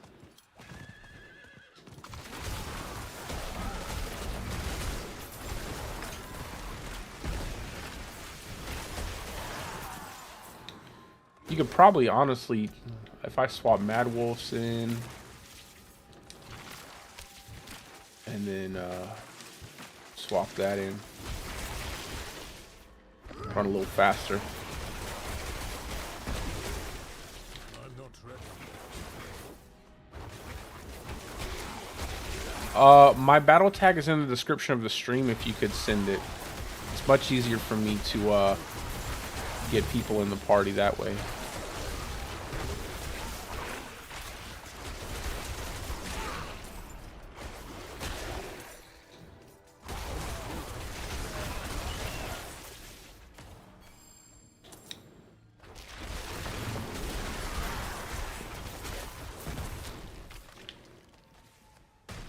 I'm not ready yet.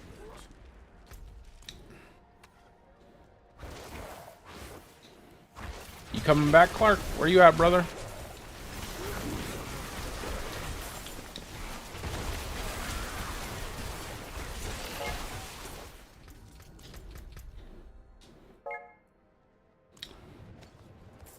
I must wait a moment.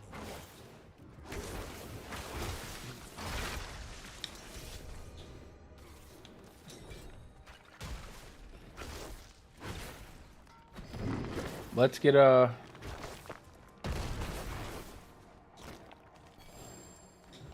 wait a moment.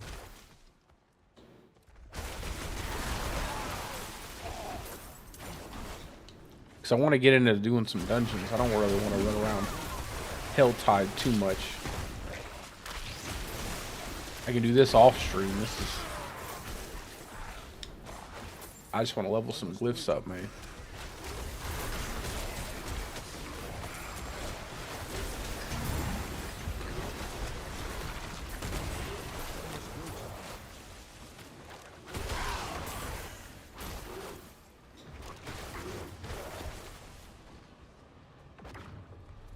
I must wait a moment. Let's go out in the desert.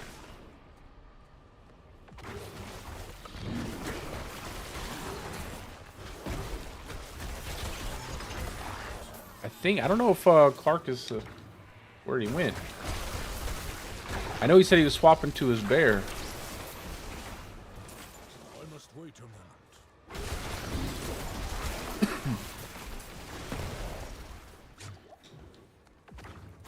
Let me get one chest and then I really don't want to.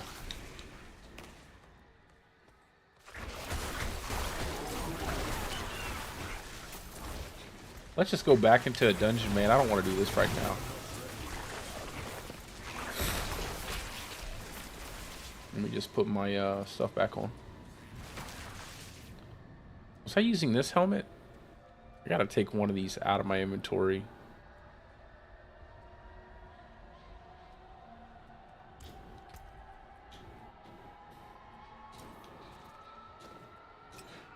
And we should be good after that.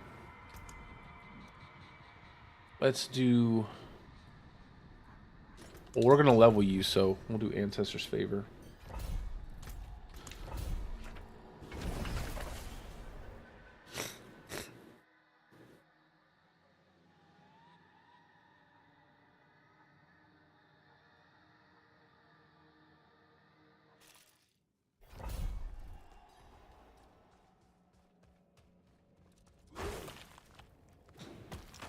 I'll wait for you to get in the dungeon.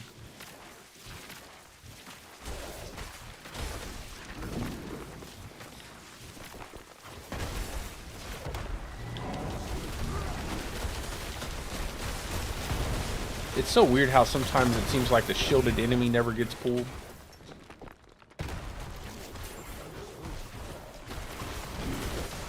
Oh yeah, I got... That's exactly why I started playing softcore this season, just so I could have more characters.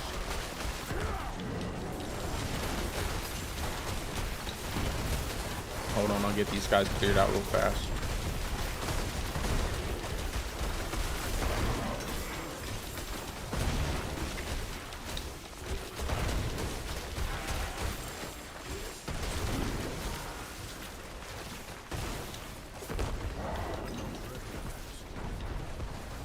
Watch out for this blister. It's gonna pop. Ah!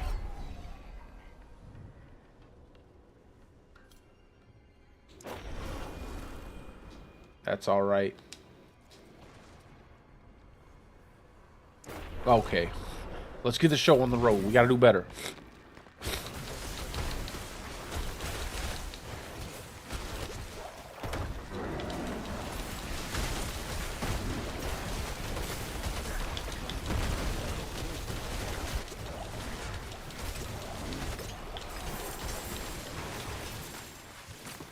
Watch out.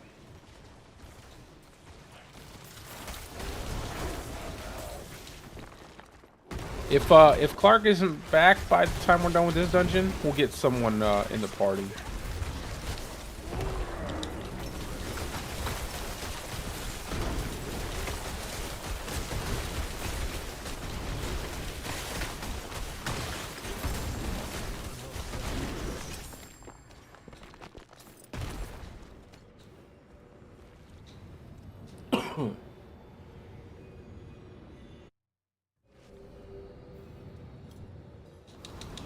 Also, if you're doing like high tier dungeons like this, it's always best to pull things into a group just so you can get more damage on everything.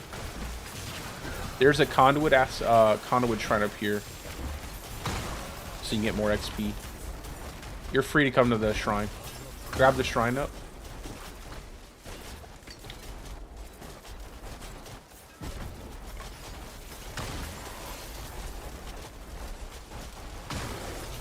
Move up here too. There's another shrine up here.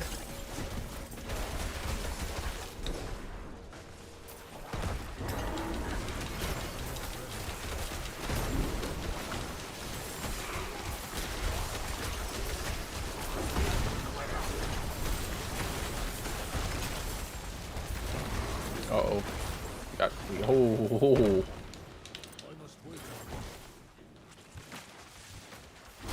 Thought we were about to get blown up by the blister. So many blisters.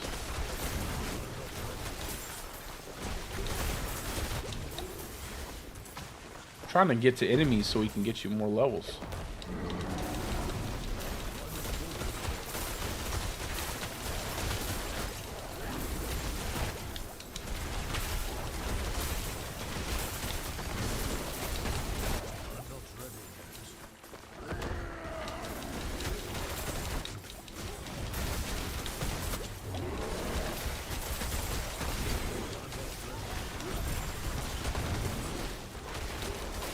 Kill that. Kill that blister.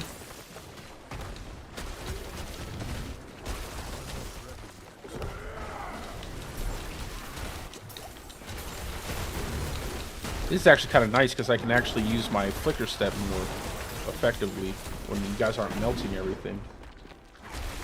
Is there an enemy back there or something I don't know about?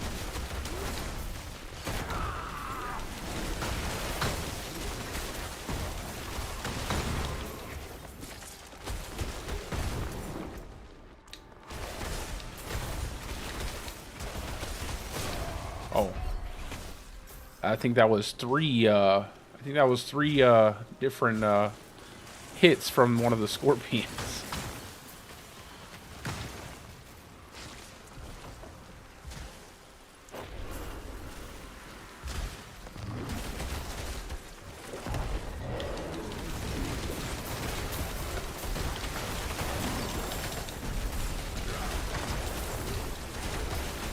It's hard to see. Yeah. Always loading up for whatever that attack is.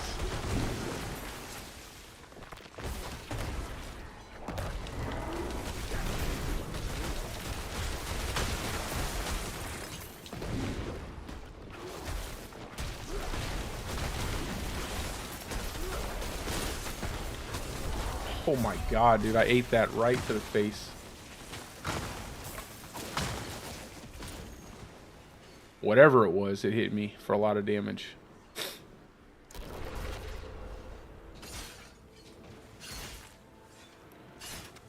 Yeah, I think I definitely like having more ranks to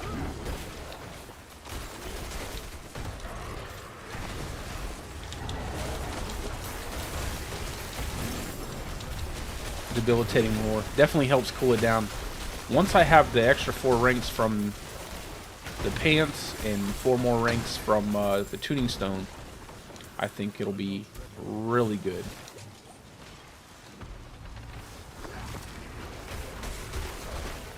It's already cooling down pretty fast.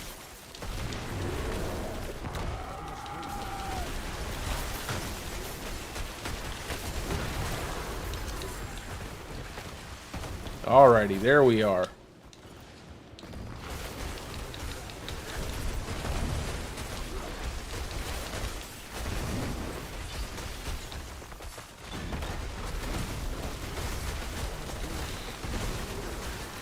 Uh-oh.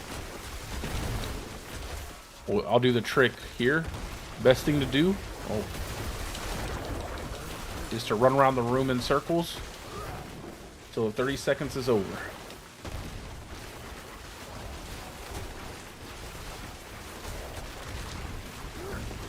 And then once it's over, we can use our whole thing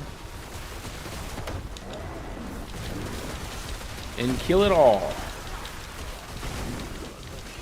Uh-oh. Let's get that blood blister down before that thing kills us. I don't trust this hunter, dude. This huntsman, this thing hits hard. You see where it starts to, like, this is when I don't have my rune worker on. That single target is definitely a lot harder. But once I get that rune worker going, for bosses and stuff, it's so much easier.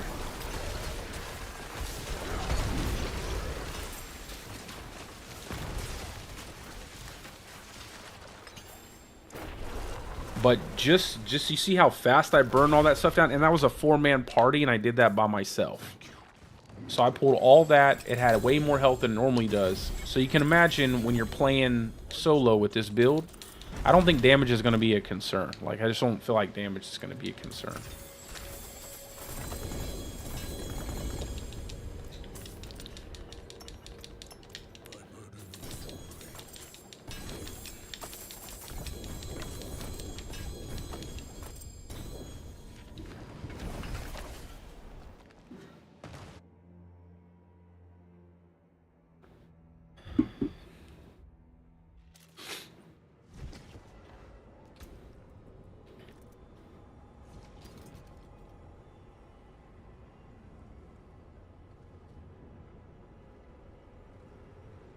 Core skill, willpower, critical strike damage with earth skills.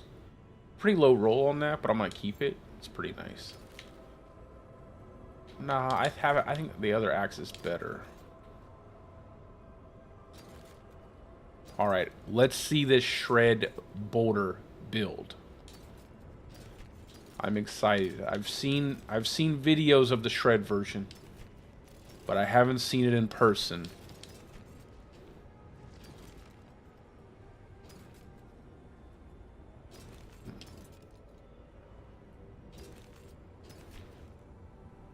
I always see the videos, best build in the game. Gauntlet ready. I don't even know what that means. We don't even know what is in the gauntlet. I always love those videos that are like gauntlet ready. I'm like, how? What's in the gauntlet? I don't even know what's in there yet.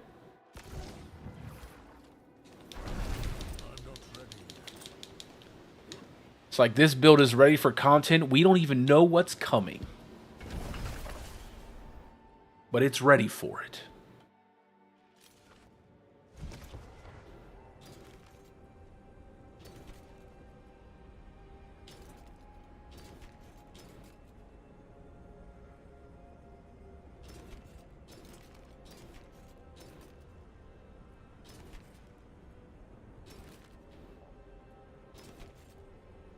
Get rid of this. Guess we're getting rid of everything, huh?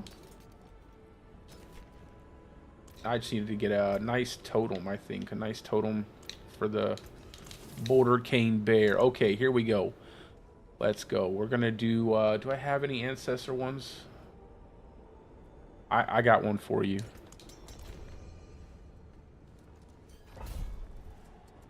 Yeah, gauntlet ready.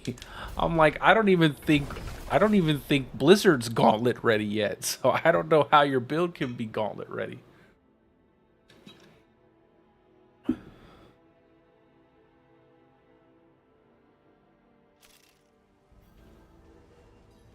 All right. I'm prepared to be amazed.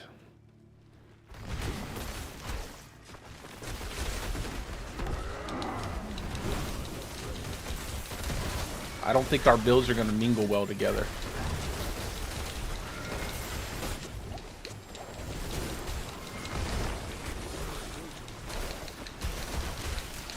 Oh, I'm stunned up.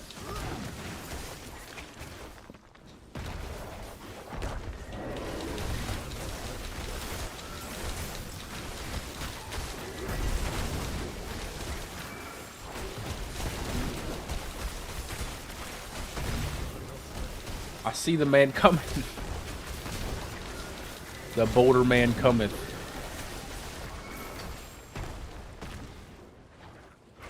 There's a shrine back there.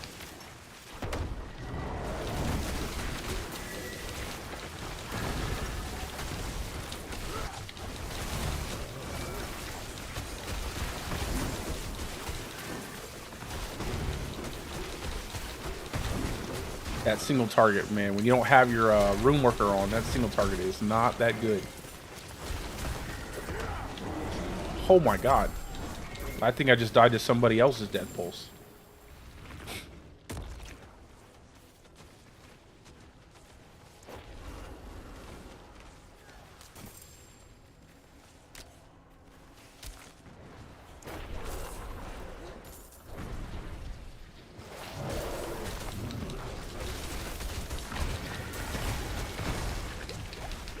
I did this on purpose, by the way. I did this on purpose. I chose Death Pulse. Bit of a troll move, I know. Bit of a troll move for me. I never choose Death Pulse.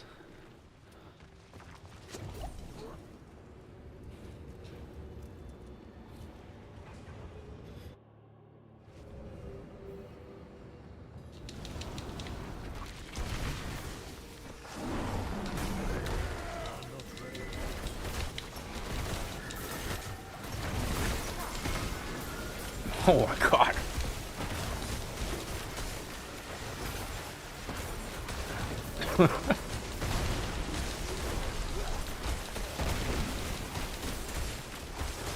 That single target is so bad in the dungeons.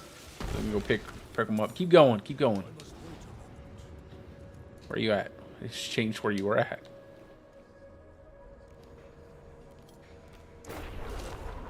Oh yeah, yeah, it's getting late.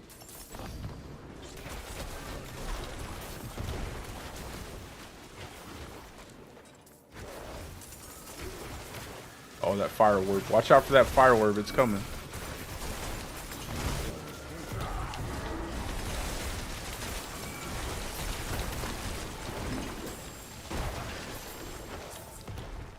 Go. Go. I'm going to watch your boulder build. Smacking. Smacking him.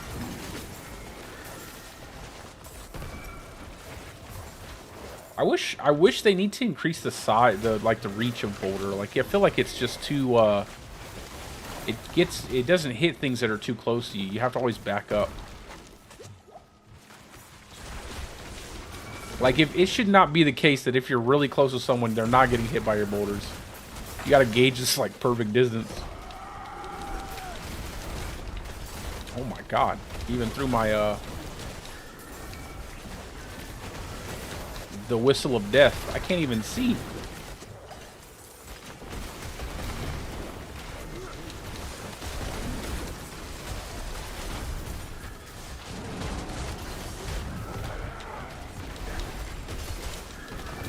Oh.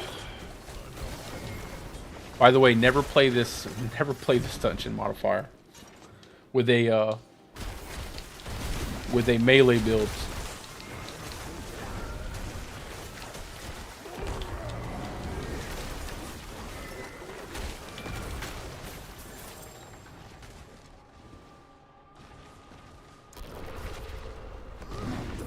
Thanks, brother. I appreciate that. Thanks for the support, Skull. I like that $2 pizza slice. And they taste good.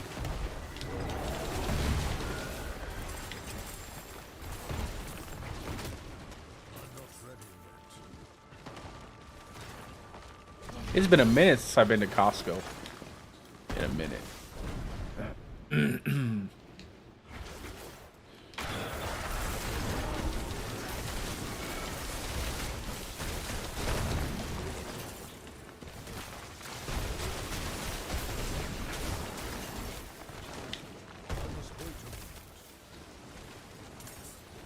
I also wish that Boulder didn't take priority over, like, Petrify. That'd be pretty cool if you could Petrify everything and then keep it in place while your Boulder did the damage. That'd be pretty nice, too.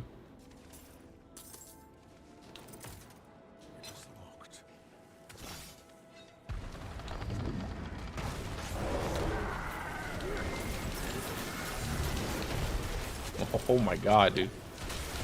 I feel pretty confident. The fact that I can survive that, I feel pretty good about it.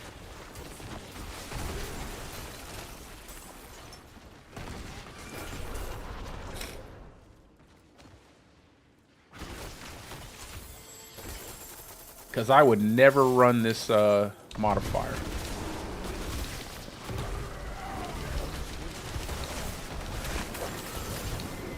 Oh, yo, that was good. Like your boulder just kind of ripped through everything when I pulled it in there.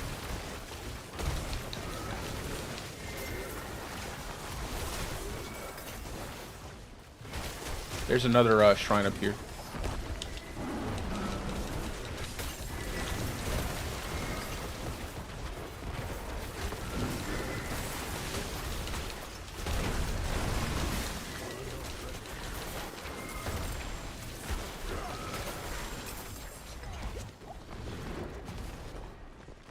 Whoa.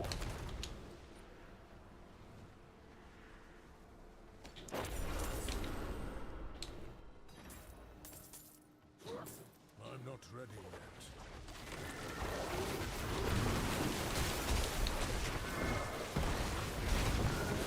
Now a non-death pulse run is going to be much easier.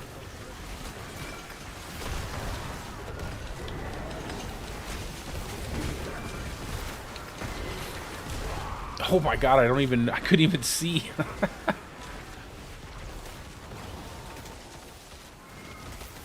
I can't even see through all that.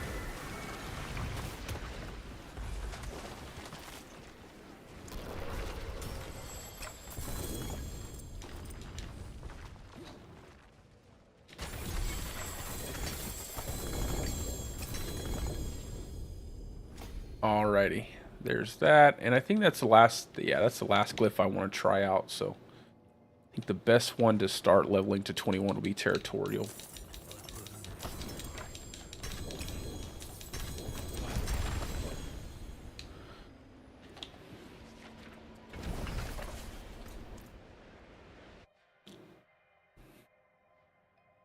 Alright, this time, I promise, Clark, we're not going to do any death pulse. I promise. No death pulse this time.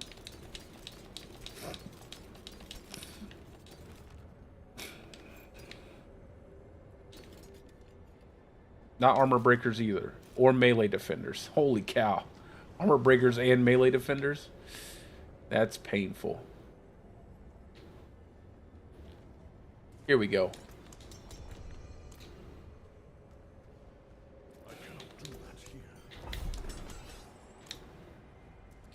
Yeah, I was just trolling a little bit.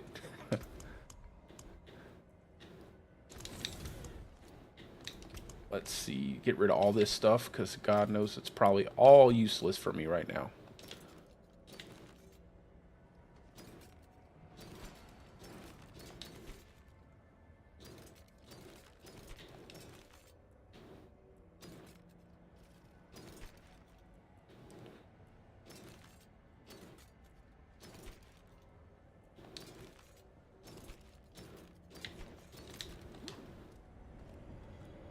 I gotta get some more elixirs of cruelty too for my companion build.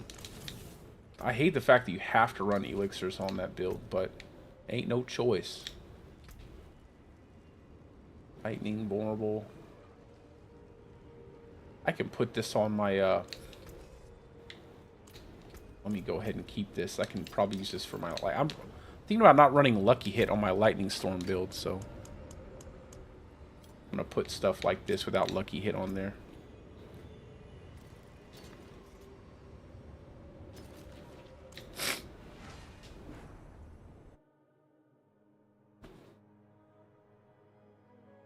I really couldn't even see some of the times when you come in with that boulder, with the boulder cane, man. It tears the ground up so much. It's so hard to tell if there's anything underneath me, especially there at the end when all the enemies are in the room. You got wind walls, you got the boulders going, you got every.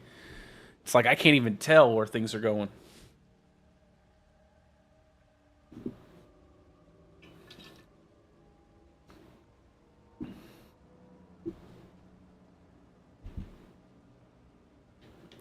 All right, I'm in the dungeon. After this, I kind of want to. I don't want to max my glyphs out before I make the video for this, for the update here, just that way I'm not like running around with too much damage. I do want to test out this Defiance though. I want to see if nature magic affects my my rune worker, as well as natural disaster, because I don't feel like I lost any damage when I took the points out. Because if I take the points out of this, I could put them somewhere else. I don't know where I would put them, but I can put them somewhere. I wish, man, I just wish I was more passives for like basic attacks, stuff like that.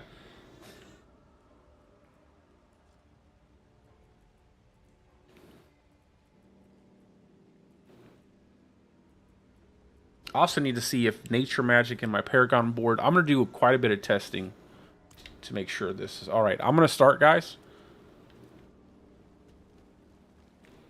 Whenever you guys get in here.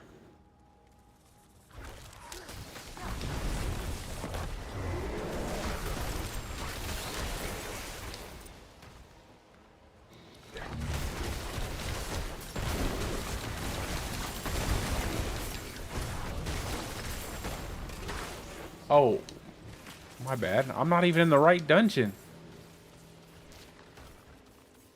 Why did it take me back here? Yeah, I walked through the portal, that's why. That didn't happen. Cut that out. That didn't happen. Y'all are in the right dungeon. I'm over here in the wrong dungeon. You guys didn't see none of that, okay? That never happened. I did that. I was in the right dungeon the whole time.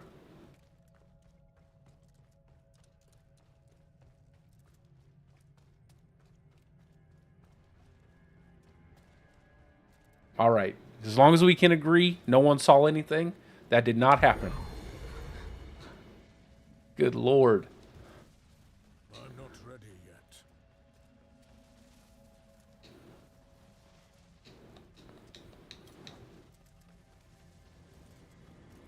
I am not at all embarrassed. I can tell you that. I'm sitting here just chilling out in that dungeon thinking, oh, they're just taking forever to get in here.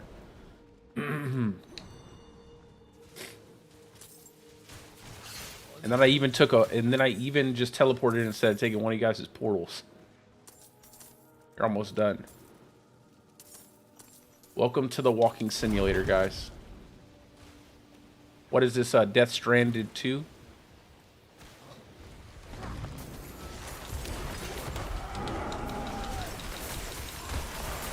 I knew something was up as soon as I killed the enemies, and I was like, wait a second, why are these enemies so easy? Like, they have no health.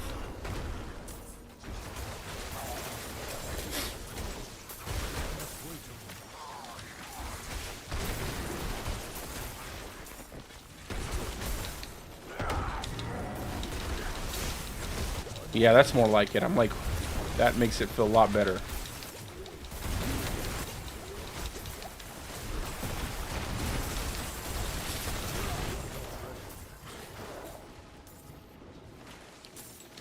I was like, I'm not taking any damage, and these things died really fast.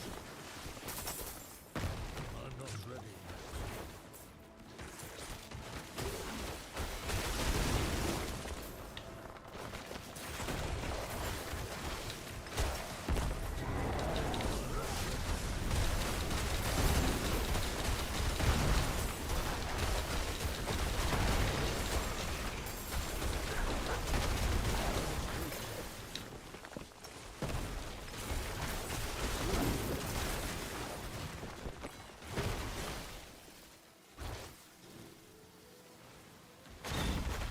The boulders.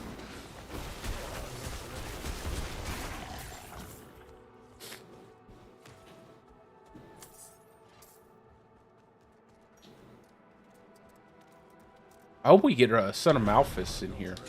That'd be kind of cool.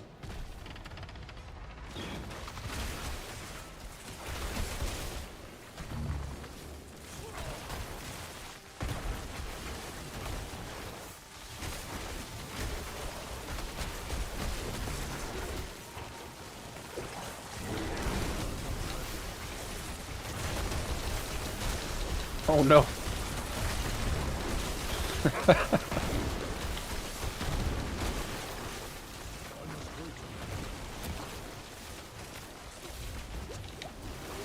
I was trying to pick you up.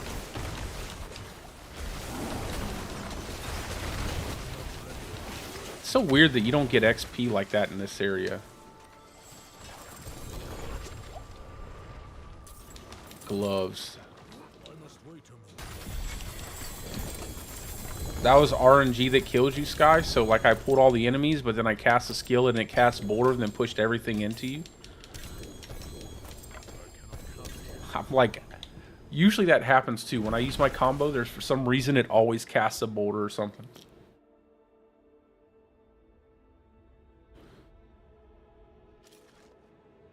I don't think my boulder bear could keep up with that, but I wouldn't think it would anyway.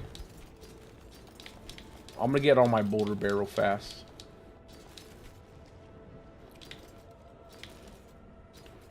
I still haven't swapped out the one-hand axe and totem, so I need to do that.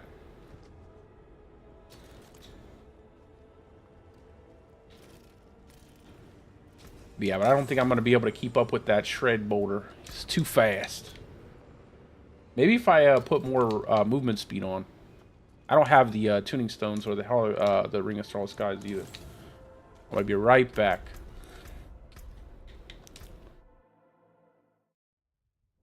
And I don't think it hits it hard. It's hitting as hard either, just because I can't use companions.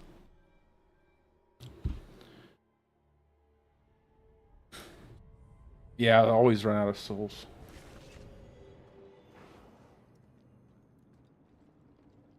And the rest of the, yeah. I'm gonna take this video down. You gotta be kidding me. How could you guys let me embarrass myself like that? It's unbelievable. There we go.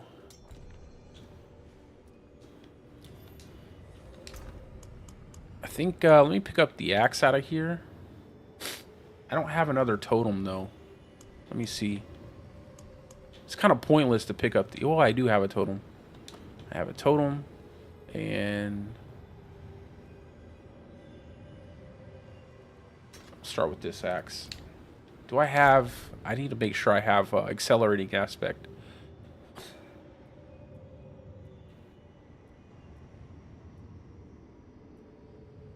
This build is starting to become exactly like my Season 2 setup for this. Because I had accelerating aspect on that build and the way it's set up.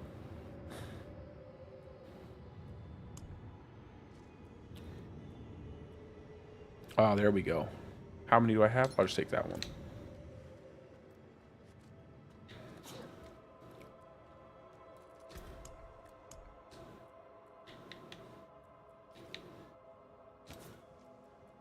Go ahead and swap that onto there.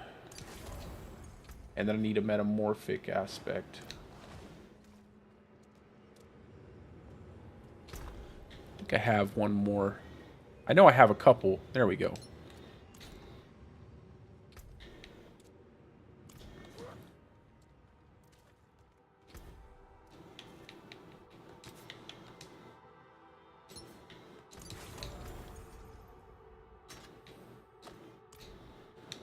And pick up... I don't think I have any decent sources for vulnerability, but...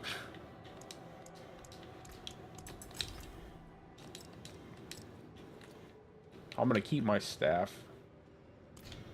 And I'll level these up real quick. I should have enough to level these. Yeah, I do.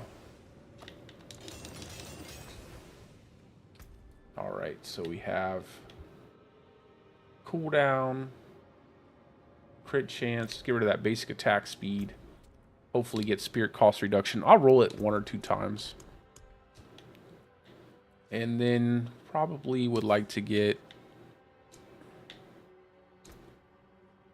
Oh no. Let's do this one first. Oh. 5% chance to restore primary. Man, that's cold-blooded. Oh, well, I at least got 0.6% more basic attack. That's all. Now, it takes me a second to get used to this. Okay. Let me see.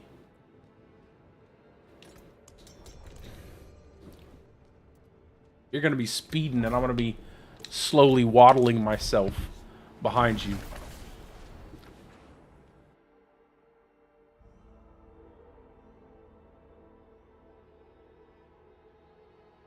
With the other Paragon board.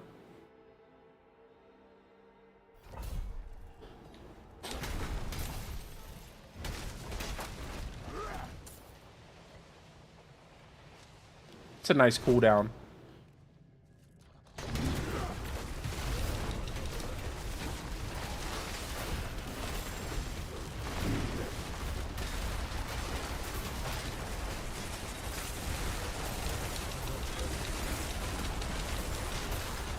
So many boulders.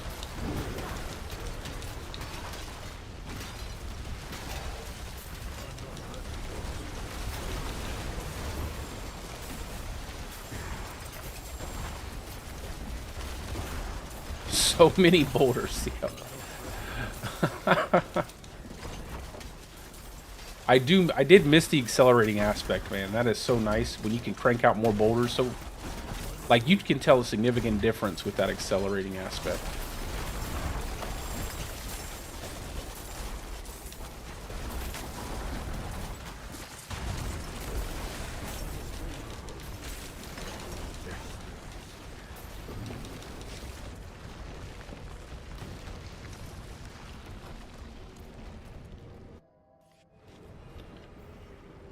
Look at my Danny DeVito bear.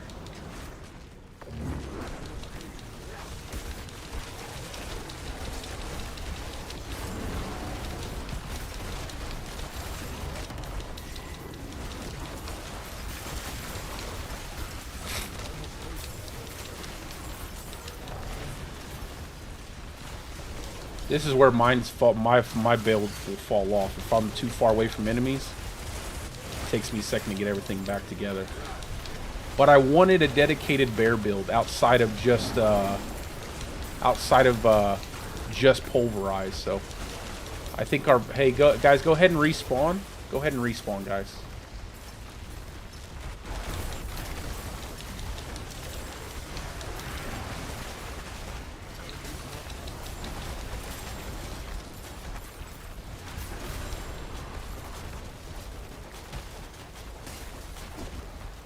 Oh my god, it shot me in the room.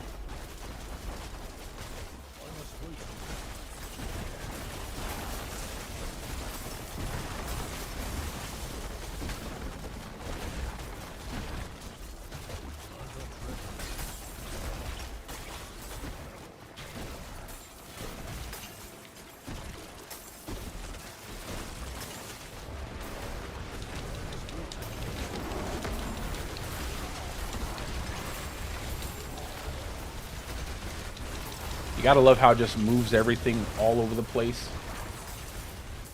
When you fight Uber Lilith with this build, man, it is a pain in the neck because the borders will sometimes slip right over the top of her those little orbs that she spawns.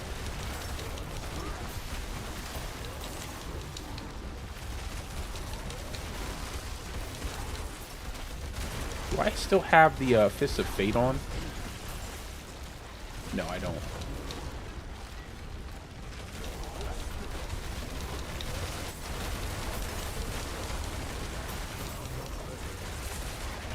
I think this is the first time I've done like a 4-man all the way.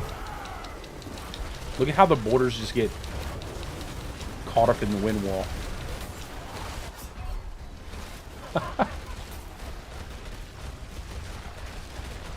We were all too close to that blister there.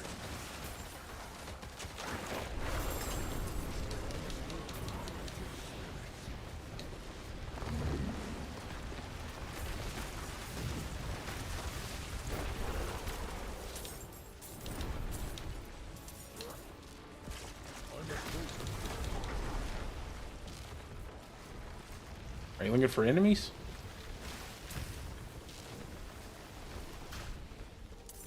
The waddling bear.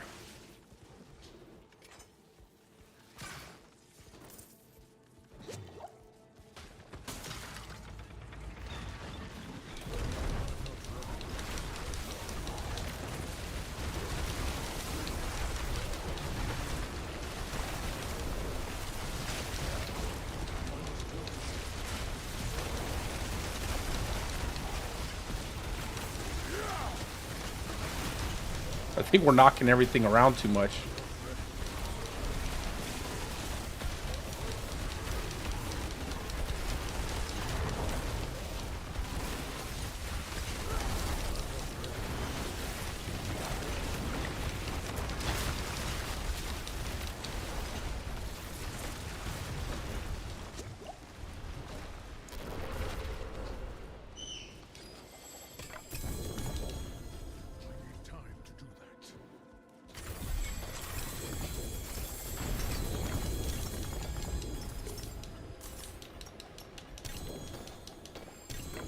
That's a lot of movement.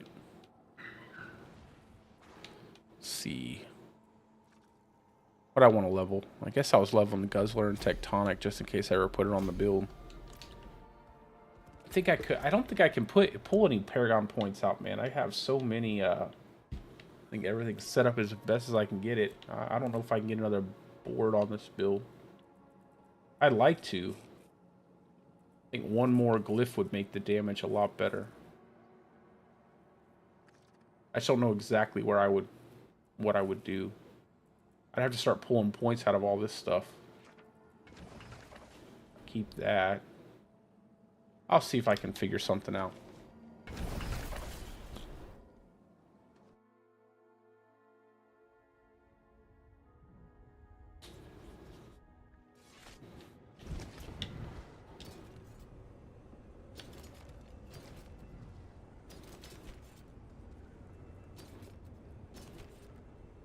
I definitely like how much you can move with the shred border build.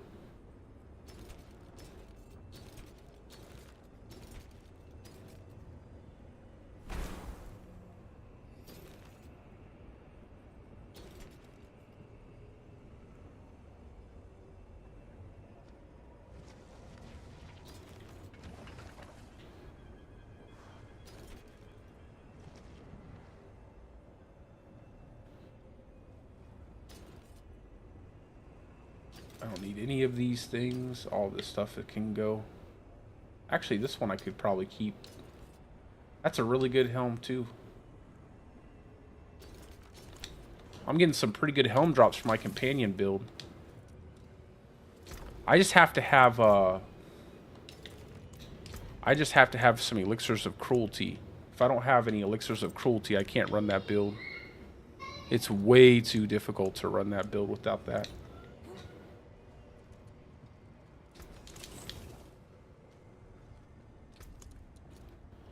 All right, let's do, we'll do one more, and then I'm going to swap back over. Feel stronger with the spear. Yeah, the teleport. Yeah, I mean, the spear, there's really no downside with the spear, to be honest. There's really no downside.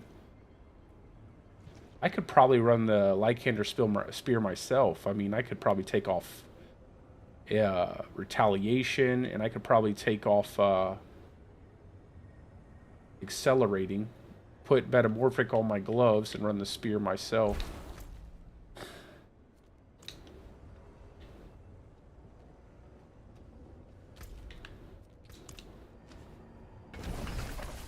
I might lose too much damage, though. I might lose too much damage.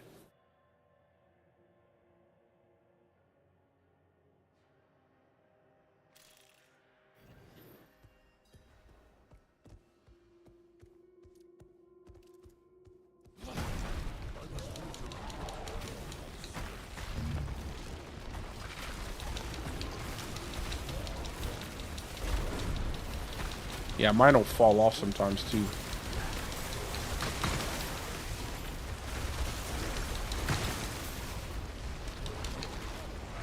I like how you don't have to sit still for too long, too, with the shred build. That's pretty cool. You don't really have to sit still to cast your borders. That's nice.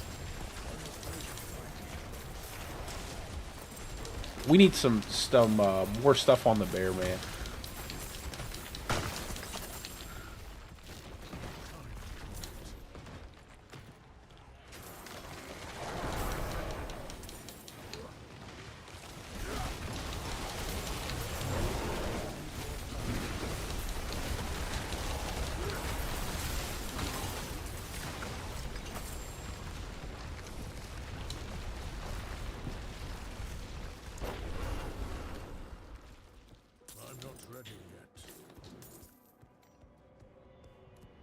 My poor bear. He's so slow. After this, I'm gonna swap back to my Stormclaw, and then we'll do some bossing.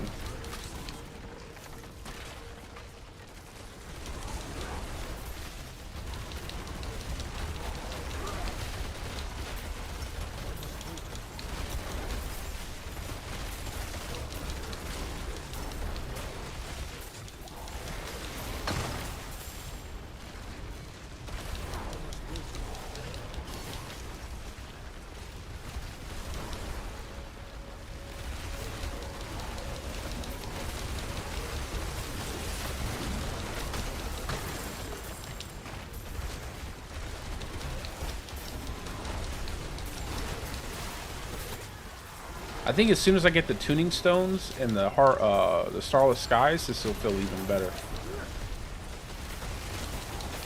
Because those 4 ranks to border really help, man. If I could have a Shaco on this thing too, but I can't fit a Shaco. Because then it wouldn't be a bear build.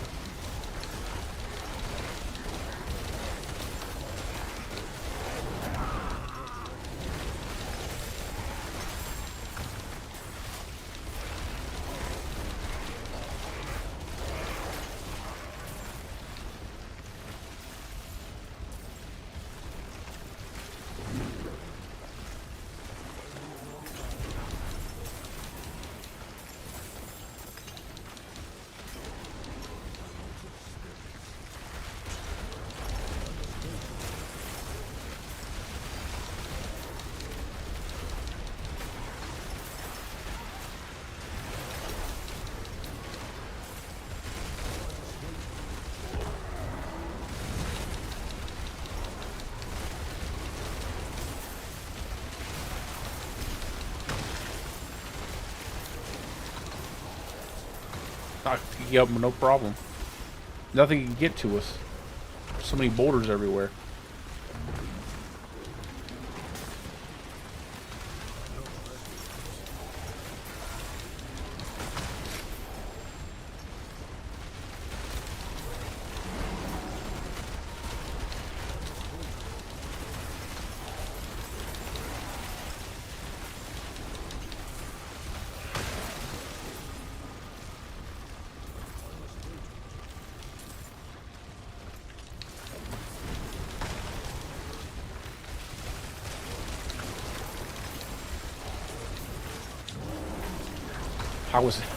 I looked away for a second, almost died.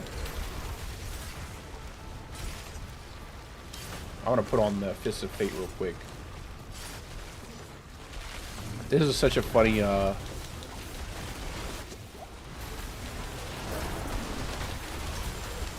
unique. You get like, sometimes you get these massive damage dealing boulders.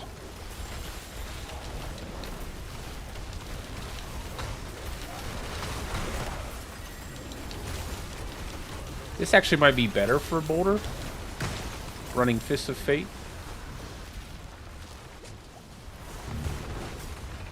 Just because you cast so many. I think I kind of like it.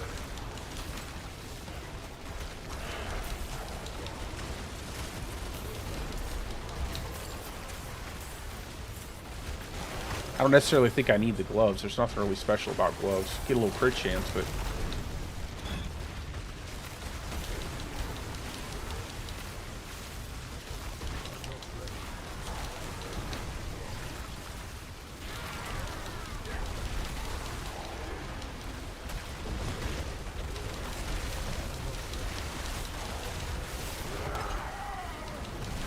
yeah, I think Fist of Fate is better.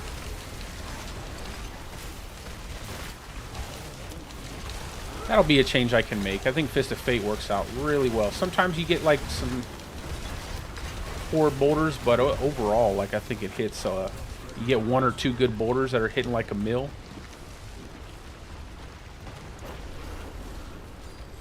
I tried Fist of Fate on my Shred build too. I don't think it feels as good. I think you need that consistent damage with Shred, but with Boulder, it feels like you can get away with it. It feels like you can get away with without running it.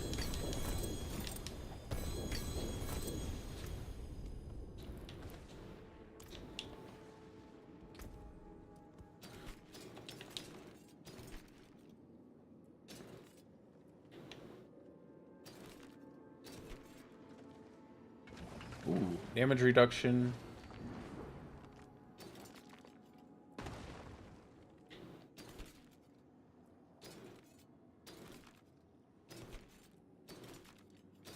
I'm gonna have to do some testing with the Fist of Fate to see if I really like it a lot more. I run like a bunch of tier 100s before I update the Border Cane Bear build. But I think I do like it. I think I do like it. Just because you cast so many boulders, and this build definitely needs more damage. Like, I feel, just because I can't run pets and a lot of the other uber uniques that you can get, I feel like adding Fist of Fate would just kind of put it over.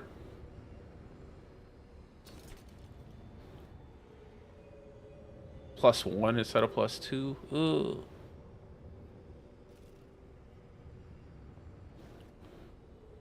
That's not a bad amulet. I might keep that. Let me go ahead and set that back in here. Because I might be able to use that for my Stormclaw setup.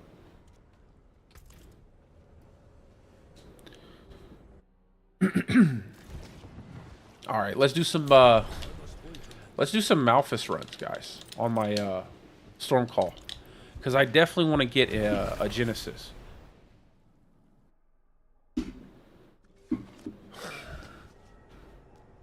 Oh yeah, like I said, I'm gonna be definitely, when leaderboards come out, after I get my hardcore set up the way I want it, we're definitely gonna be running some group stuff for leaderboards.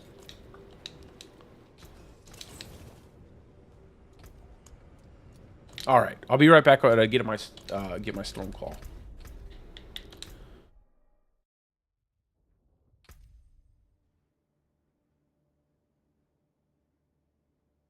Well, that's what we're doing.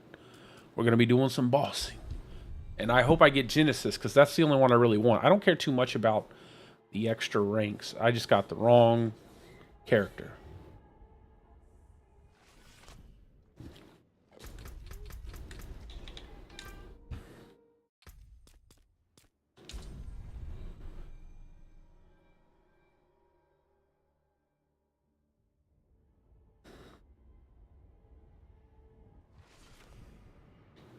Alrighty.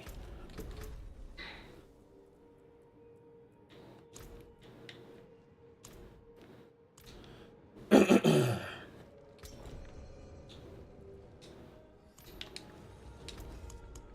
me grab the amulet out of my chest real quick.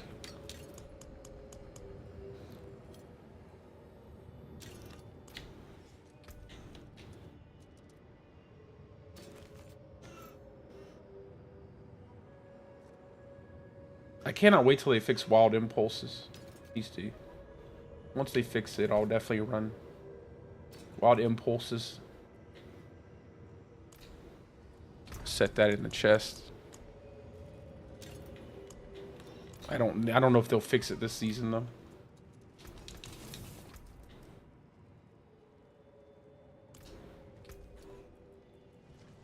Alrighty. And we'll go, well, not for in there. Well, we will swap this out.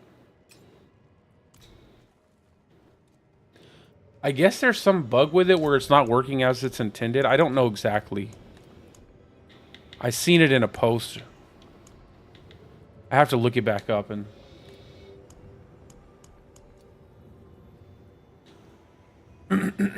see exactly what's wrong. If anybody knows, look,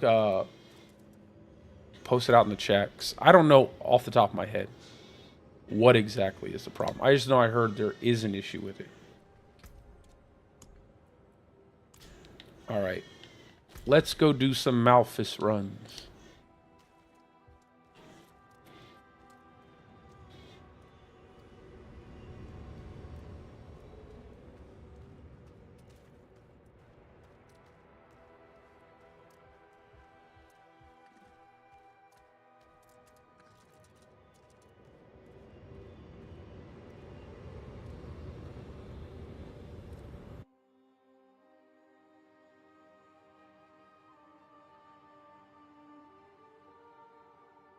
We'll do a couple of these runs and then I'll hop off. I just wanted to get on and do a little short stream, nothing too crazy. And then I'll be back on tomorrow. Like I said, I'm going to update my build videos and stuff. And then I'll be doing some more streaming early.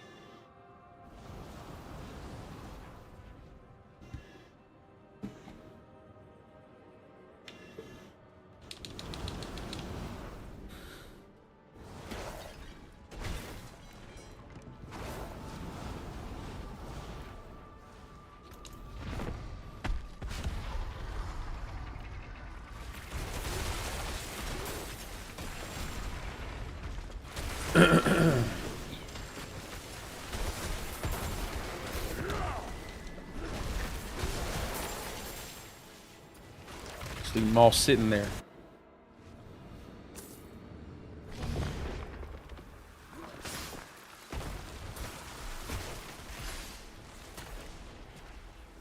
I must wait a moment.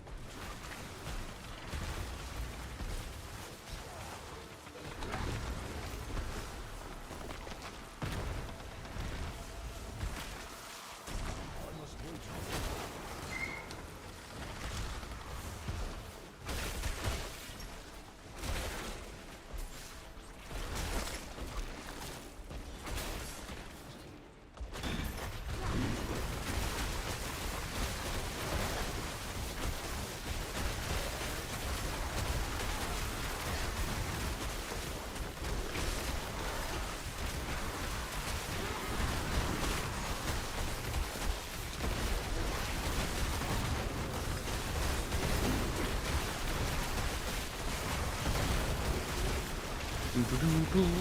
Too bad we have to do this entire thing to fight Malthus.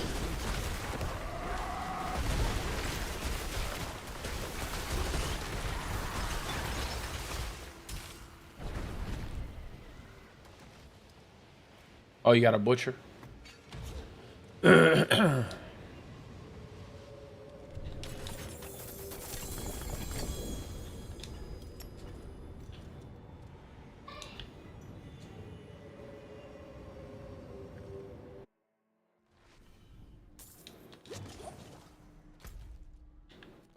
Which one did we not go into?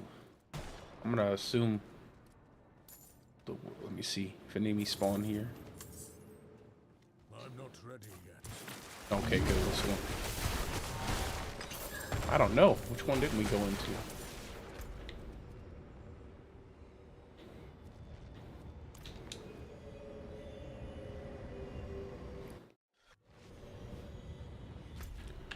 This one is done.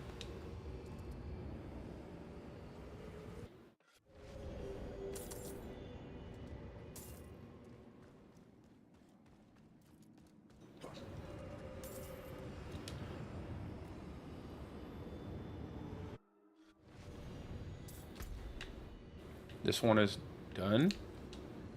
So the very bottom?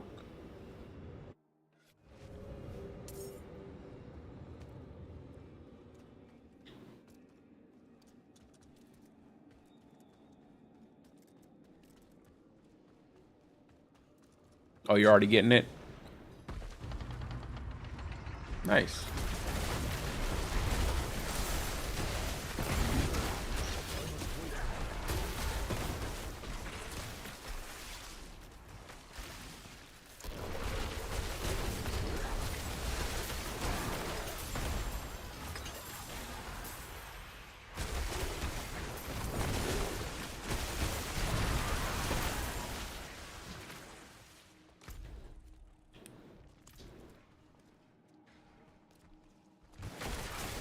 We're just waiting on you, Clark.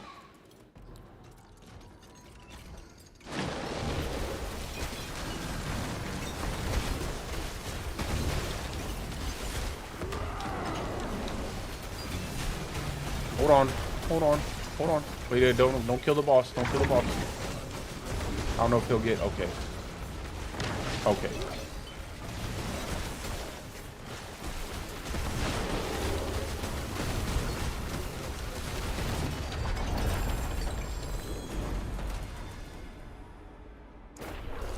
Let's see if I can get my second tuning stone ever. I highly doubt it. I must wait a moment.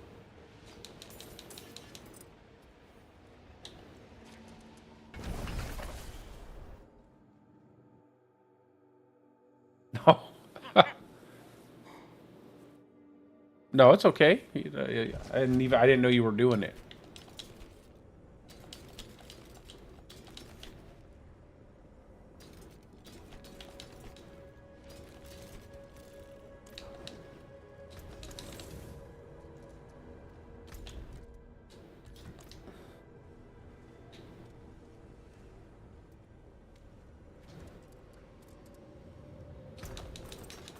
Oh wow, I got a lot of stuff in here.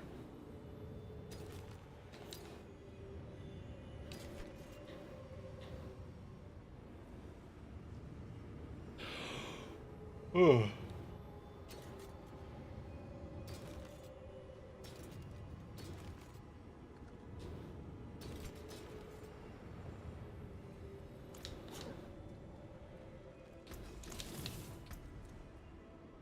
I must wait a moment.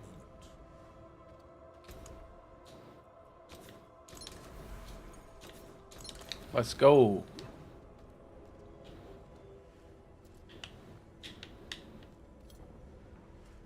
Next one.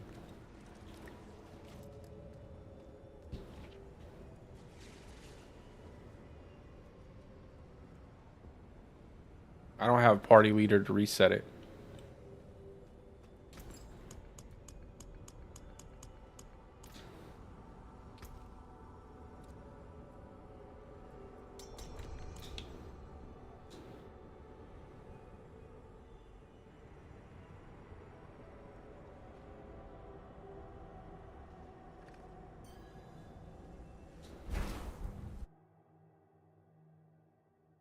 Duriel, you're not getting anything good out of him? Yeah, man. Hopefully, I really hope they do reduce the amount that it costs to get a Uber unique after you scrap your stuff. I'm so tempted to just scrap my stuff so I can get a Shaco for my Lightning Storm build.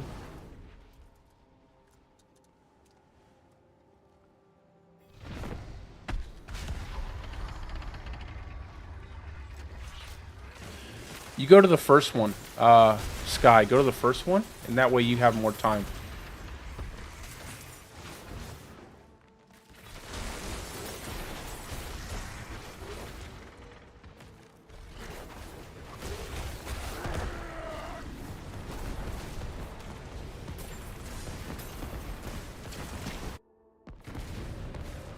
It's gonna be easier that way.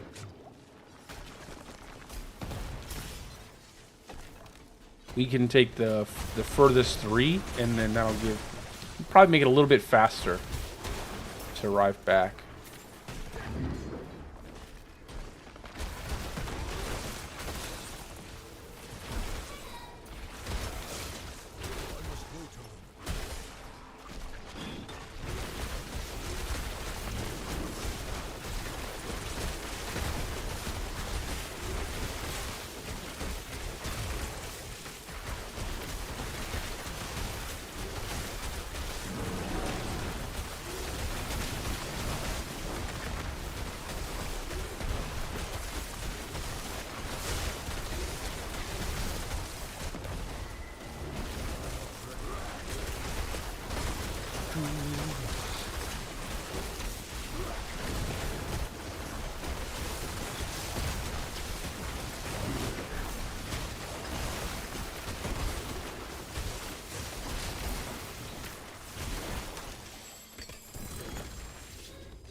Takes a little bit of time to get through with this setup.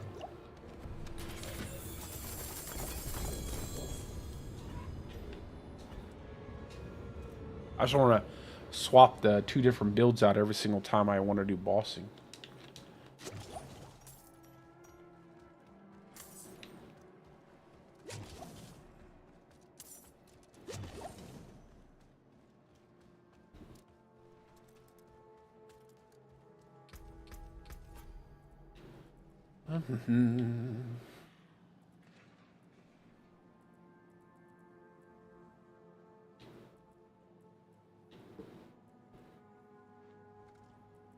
See if there's anything else. I know there's got to be a way for me to get to another board.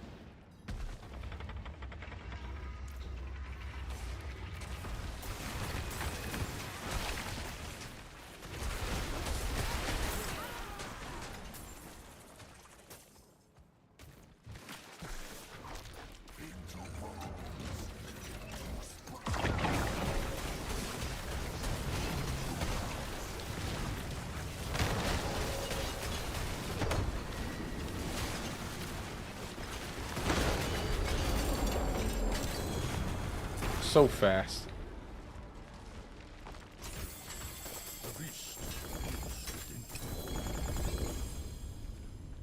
Well, that was a lot of stuff that dropped.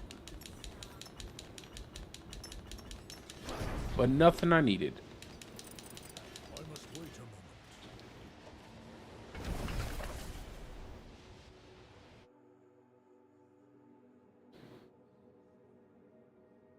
a moment. We can, before I get off, we can all run a Lilith run to see if we can beat it as a group. I'll jump on my, well, I can stay on this character.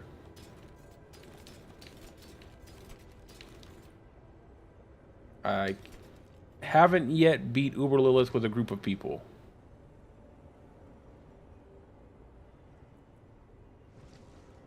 I might keep that. I'm gonna put that in the, put that aspect in the chest. I'm not ready yet.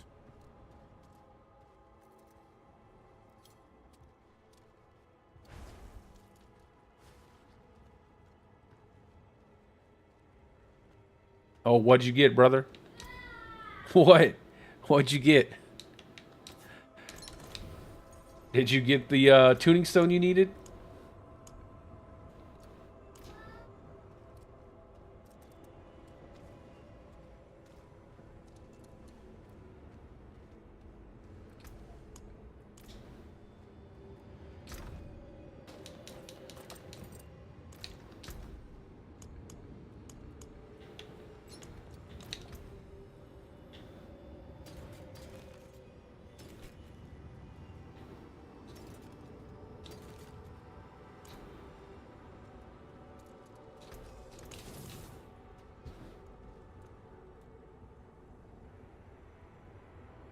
Drink for a build that I would recommend. I'll tell you what.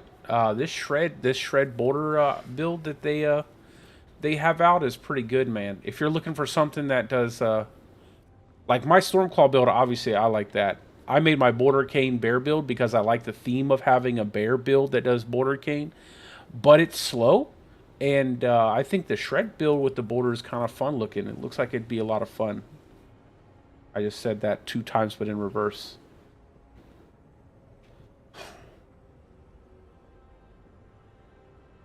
So you might want to try out that. I know there's a couple people who have guides for it. There's I think Ace has a guide for it. I think Screamheart has a guide for it. I don't really want to make a shred one just because I feel like boulder. I want my boulder to be a bear build. Yeah, it's pretty fast. Like it looks very fast. It looks very fast. I mean, obviously you still have to worry about suppressors and wind walls and all that other jacked up stuff, but it looks like a lot of fun and it looks pretty fast. It does a lot of damage. It seems like it does quite a bit of damage.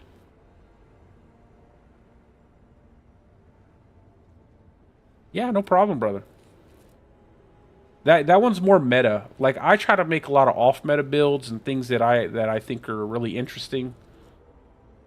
My human lightning storm build was the only thing that I would say is close to meta. That's the only one that I made.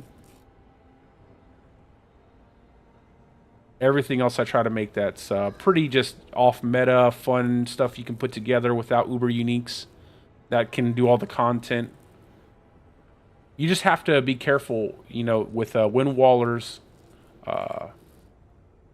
suppressors, and waller enemies. But I think it's a little bit more forgiving with the shred build just because you can cast your boulders so much faster. You'll get free boulders off of your, it's just natural, what is it, natural savagery. So you get extra boulders off of using your shred, and then you can cast boulder.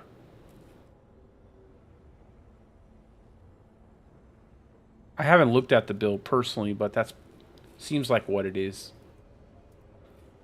It's like natural savagery mixed with, just your average boulder setup. That's really the only difference.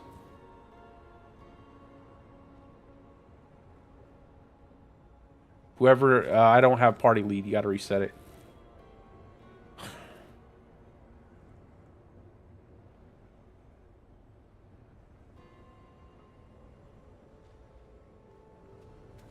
Yeah, it's nothing too crazy. There's a couple things you can do with natural savagery that's kind of cool. But it's pretty much a regular boulder cane build, just with that specific way of casting your boulders. Just because you get free boulders You can do the same thing with Lightning Storm. If you don't want to use like natural savagery, you can get free borders with Lightning Storm. But I don't think it would be as fun. I don't think it would be as fast.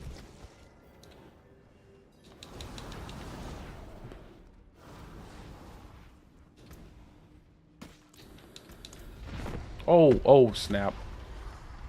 Oh, snap. Uh-oh. I'm sorry, guys. I'm sorry about that.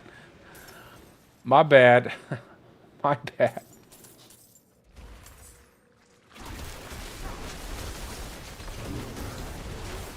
It was my Ignis course though, so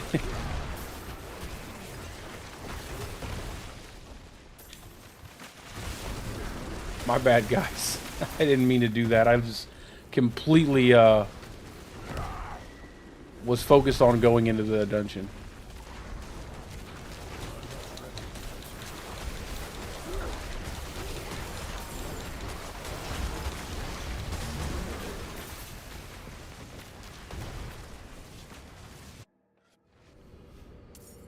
I must wait a moment. Hopefully somebody will get one from the boss.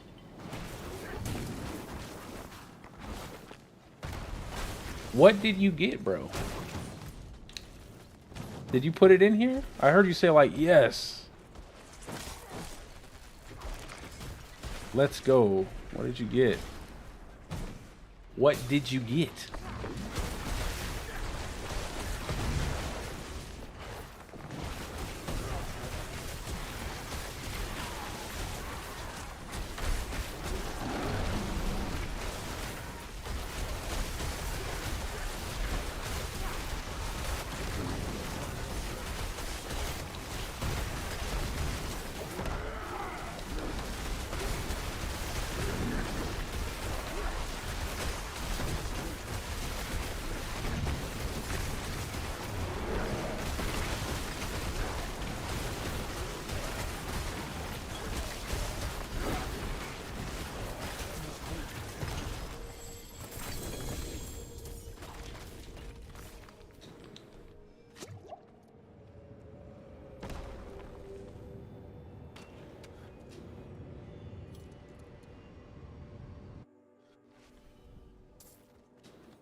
We'll do like one or two more, and then we'll run around in some Uber Lilith, and then I'll hop off.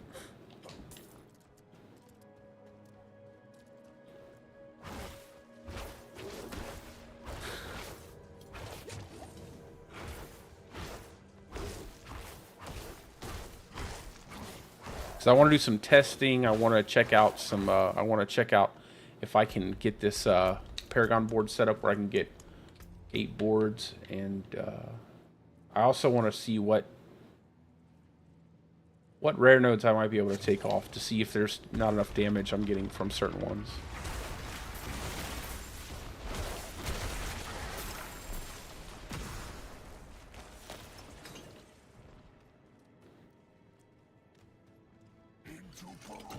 But I'll be back on tomorrow. I got lots to do. I still got to do my hardcore stuff. Oh my god, somebody just whacked the man. Did you just Hoda that guy right there? I think you just hit that. Almost hit him for half his life.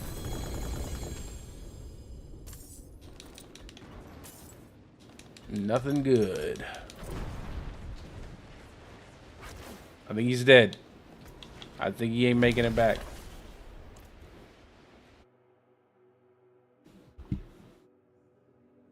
Yeah,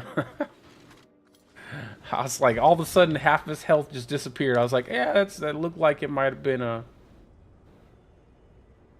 bit of a smack with a hammer.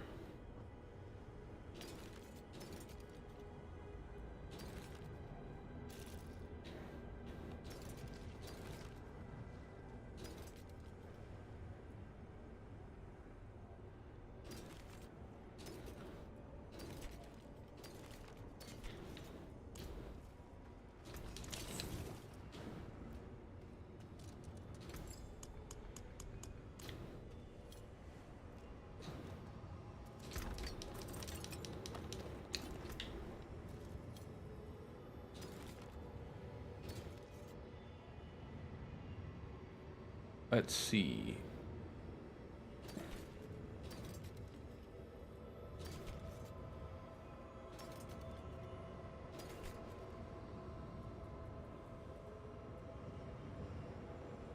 I'm going to go ahead and take this off. I don't think I'll ever use this aspect, but I'll keep one in my inventory.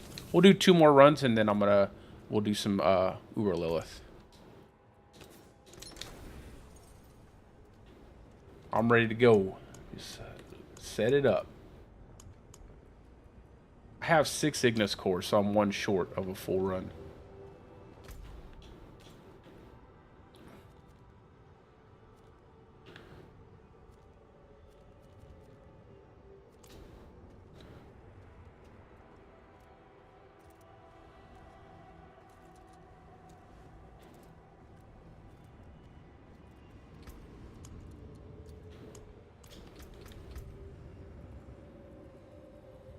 Do do do do do do do do do do do do.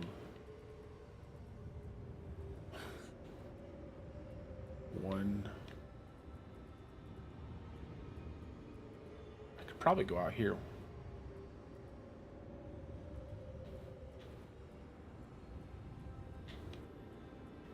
Nine.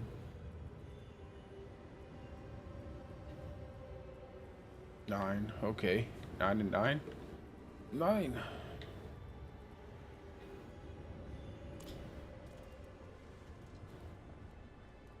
Sounds good, brother.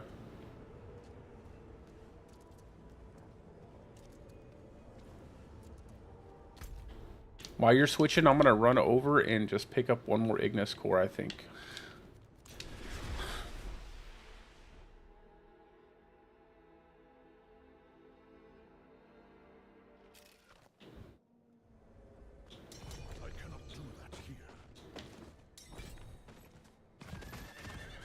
What happened? I need more time. Yeah, I know, right?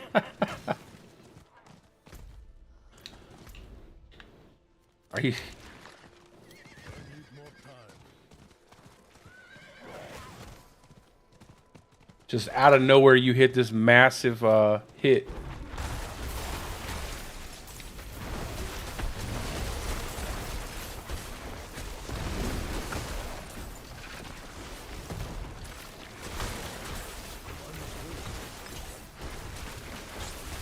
And then eventually it becomes a billion.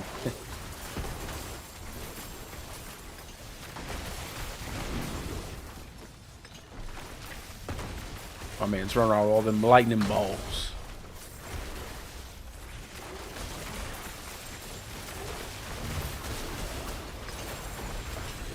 Sounds like a Hodabarb. The old classic Hodabarb.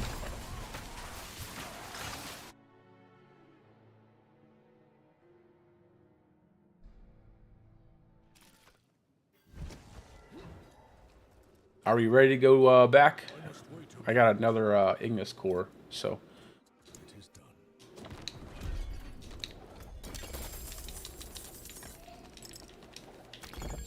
Not while I'm in town. I still have to get my last potion, too. Call of the Wild. I cannot do that here.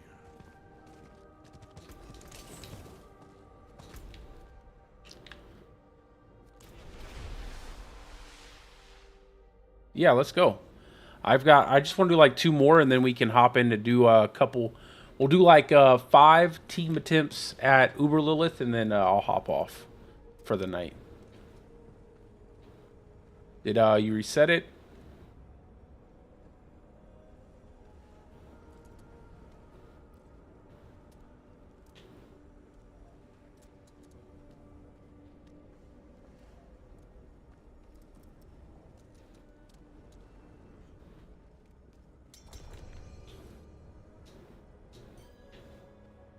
We have to walk back?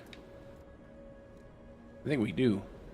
Because I was at the Fields of Judgment. We're going to have to walk back over there.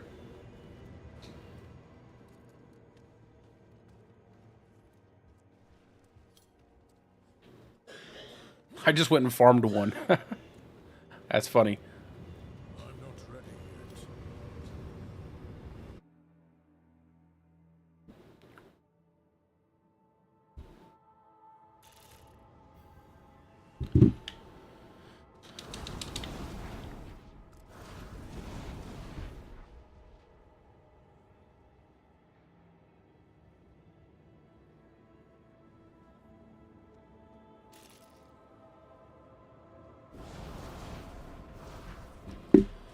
Let's do it.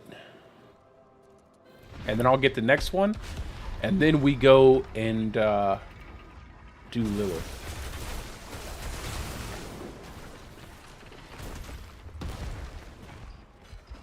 We got a butcher. And we don't have a butcher anymore. Bye, butcher.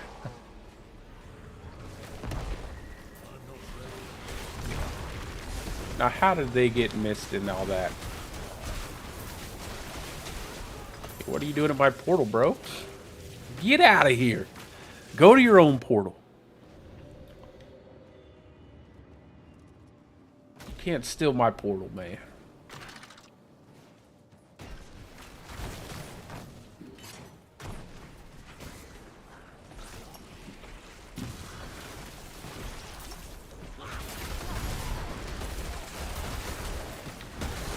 This is how fast we need to move, as fast as the treasure goblin.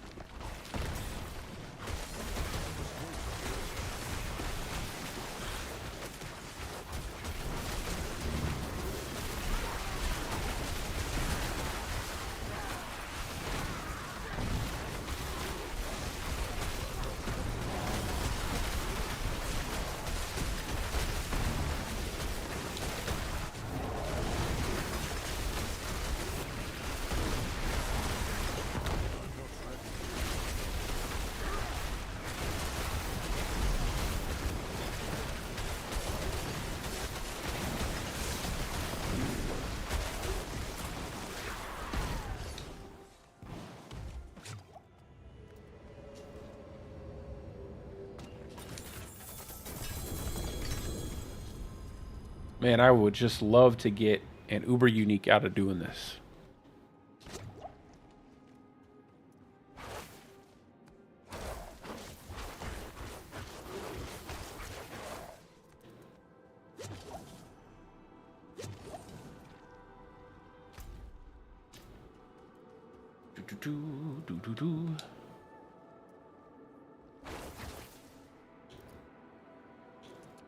Let's see. Let's do... Let's see.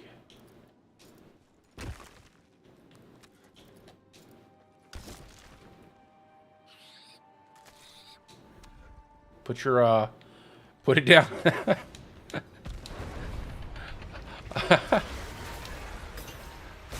My boy was waiting at the door. He's like, I'm ready to go.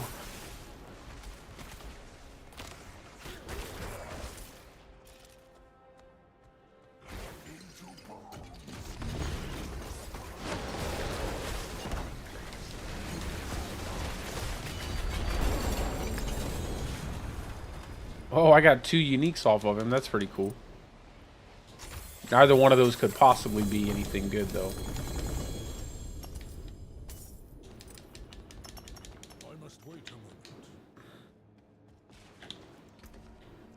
moment. One more.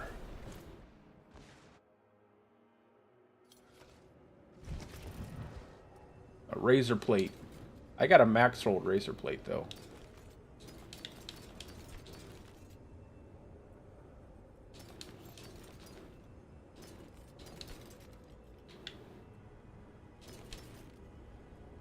Oh, I need that. A 6-second one.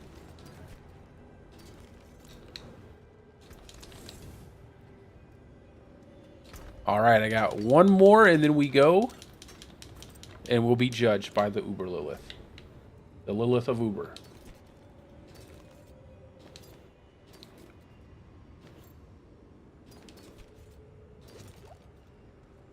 I actually used this Nature's Savagery on my companion build for Claw to reset the companion, to reset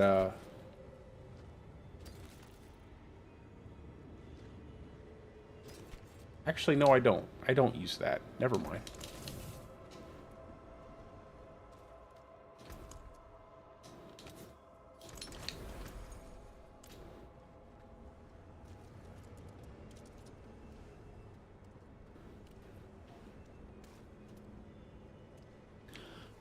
Let me look at it real quick. think I have it in my chest. 18,960. 18,960. I have one max roll at 925.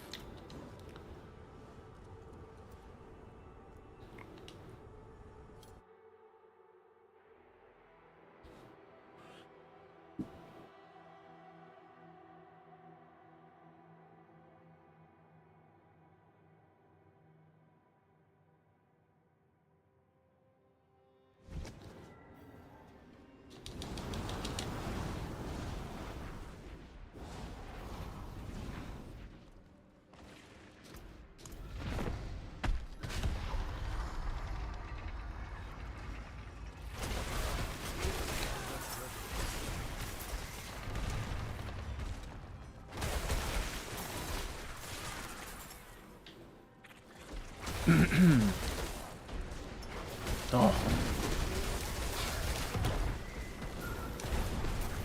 I think I got the ink. I hate the ink.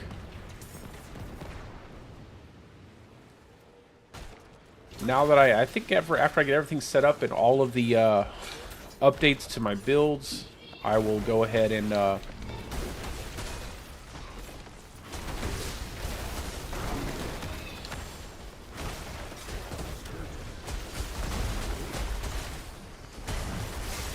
I think I'll go ahead and just start farming like crazy on my Lightning Storm build so I can make the Uber video for that.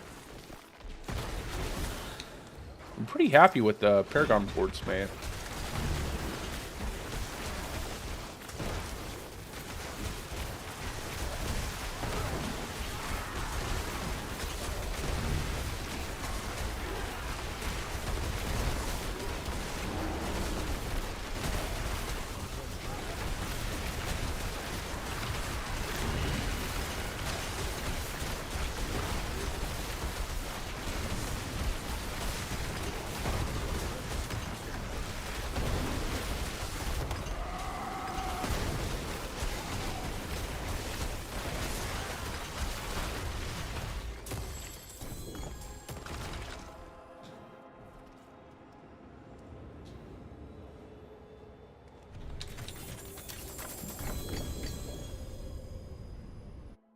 I wish there was a chance to get all the tuning stones out of every chest that you hit in here. Like, just even a small chance.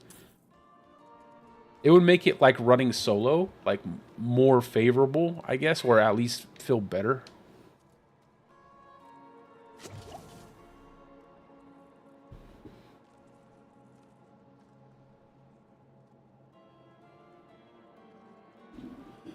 Because as of right now, like, I feel like I'm not going to get any tuning stones when I do hardcore. I don't even know if I want to run any vaults in hardcore, like, do this. I probably will, but I'm going to have to do all of these rooms by myself.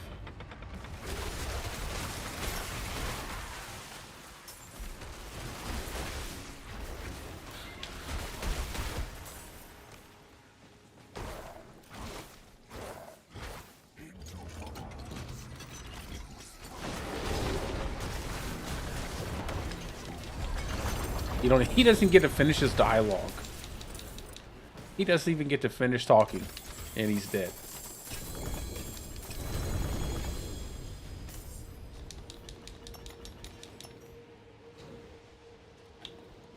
All right, off we go to the Lilith. So I've only ever gotten one tuning stone on all of my characters, on all of my Malphus runs. One tuning stone on my Lightning Storm Druid.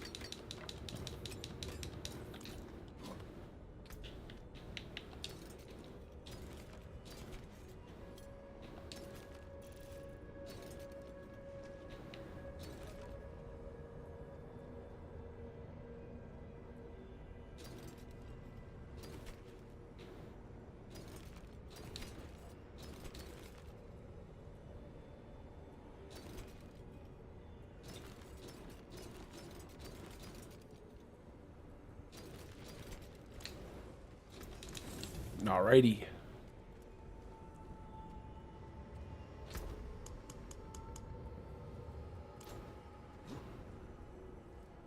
To the Lilith.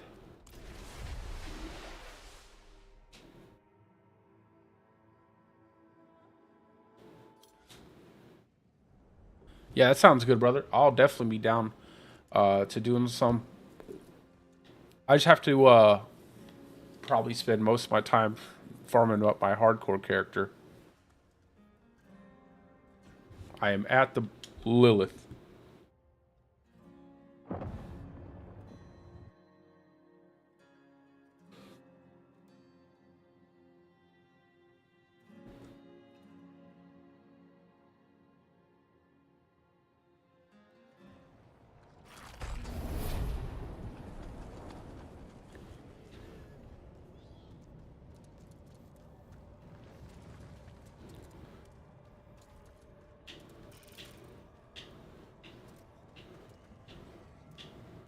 Oh, let me put on my Mad Wolf's God Slayer. No, I don't need Mad Wolves. Do I have my speed? I do have my speed. There we go. Now I'm sure with these with you barbarians in here, we'll get past phase 1. Even though that's the funnest phase. Phase 1 is the funnest phase. Let's go.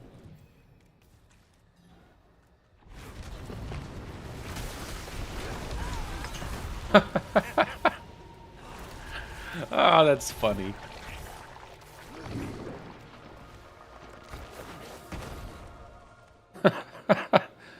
She just drops out, gone. That's so funny. Hope you got your jogging shoes on. All right.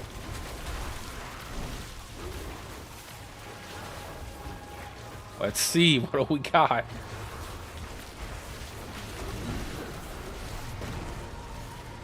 Oh my God. I think you're bringing... I think this is going to be hard to do with 4 people. Immediately with all the things going all over the place. We're going to have to move as a team. I don't know how. Every man for themselves just didn't work. They're going to be like all of those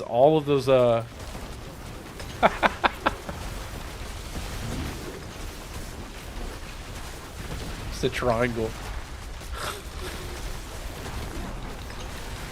It's always a triangle right there. Oh gosh. I was gonna leap over to the side, but I just completely decided not to until the last second. I cannot.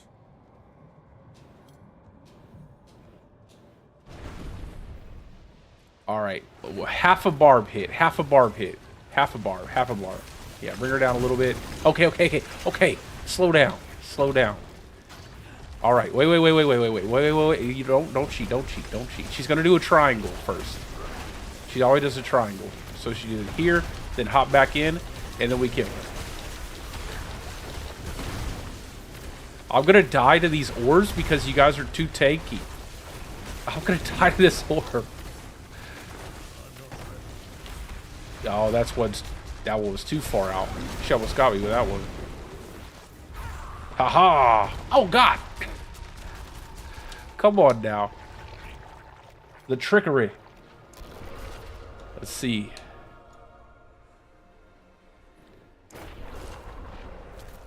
All right, the pressure's on. Can we do this as a team? I have a bit of a cold, by the way, if I sound nasally.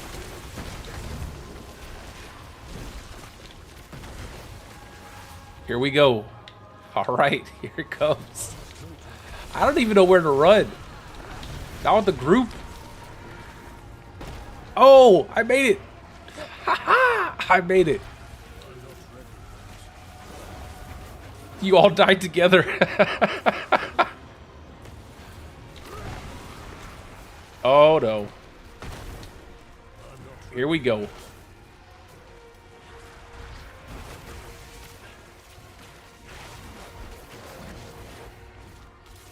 All right. The moment of truth. Here we go. The moment of truth.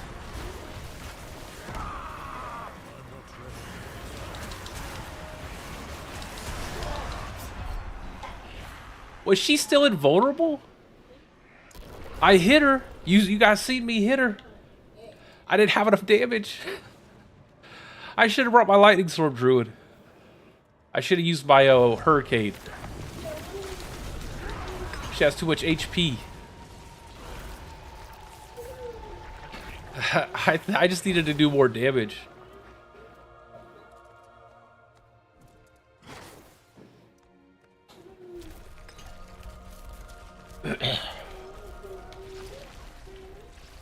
I can't believe all of you died right here. That was hilarious.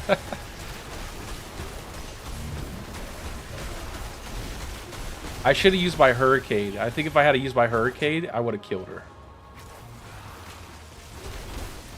Alright, here we go. Ah! Oh! I'm alive again!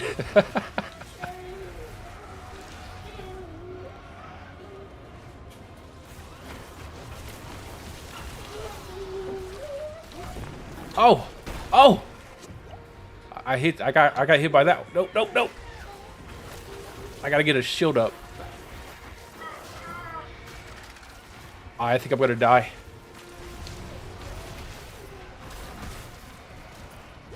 Oh, I got hit again, but I survived. I don't know how.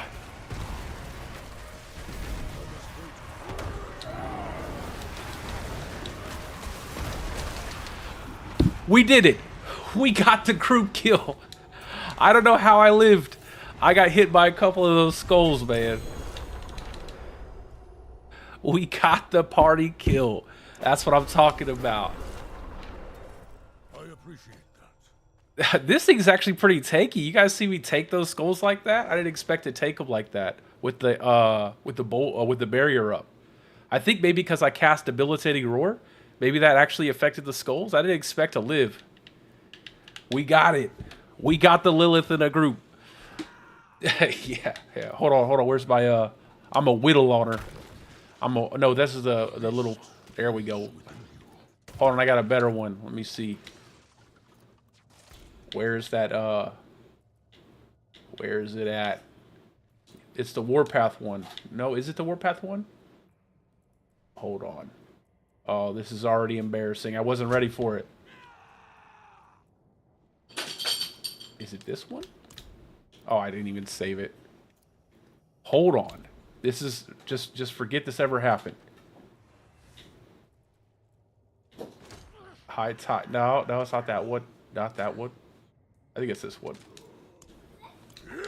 Okay, I'm ready. You have made a mistake in crossing me. That's the one right there. That's the one I like. Alrighty, guys. It was a pleasure. Thank you all for stopping by the stream. Like I said, tomorrow I will be back on to do some more. I will be doing some hardcore solo self-out on my druid here. And then I will also be putting out an update video from my human lightning storm build. And then when Last Epoch comes out, I think it's what, the 20th? I'll probably be playing some of that. But my primary focus will be the leaderboards for this season. And with all that being said, I hope you guys are having a great day or a great night, depending on wherever you're from. And peace out, guys. I will see you tomorrow. It was very fun, Sky. Thank you for coming. Thank you for enjoying the stream. You know, I appreciate your support and everything. You guys have a great night. See you later, guys.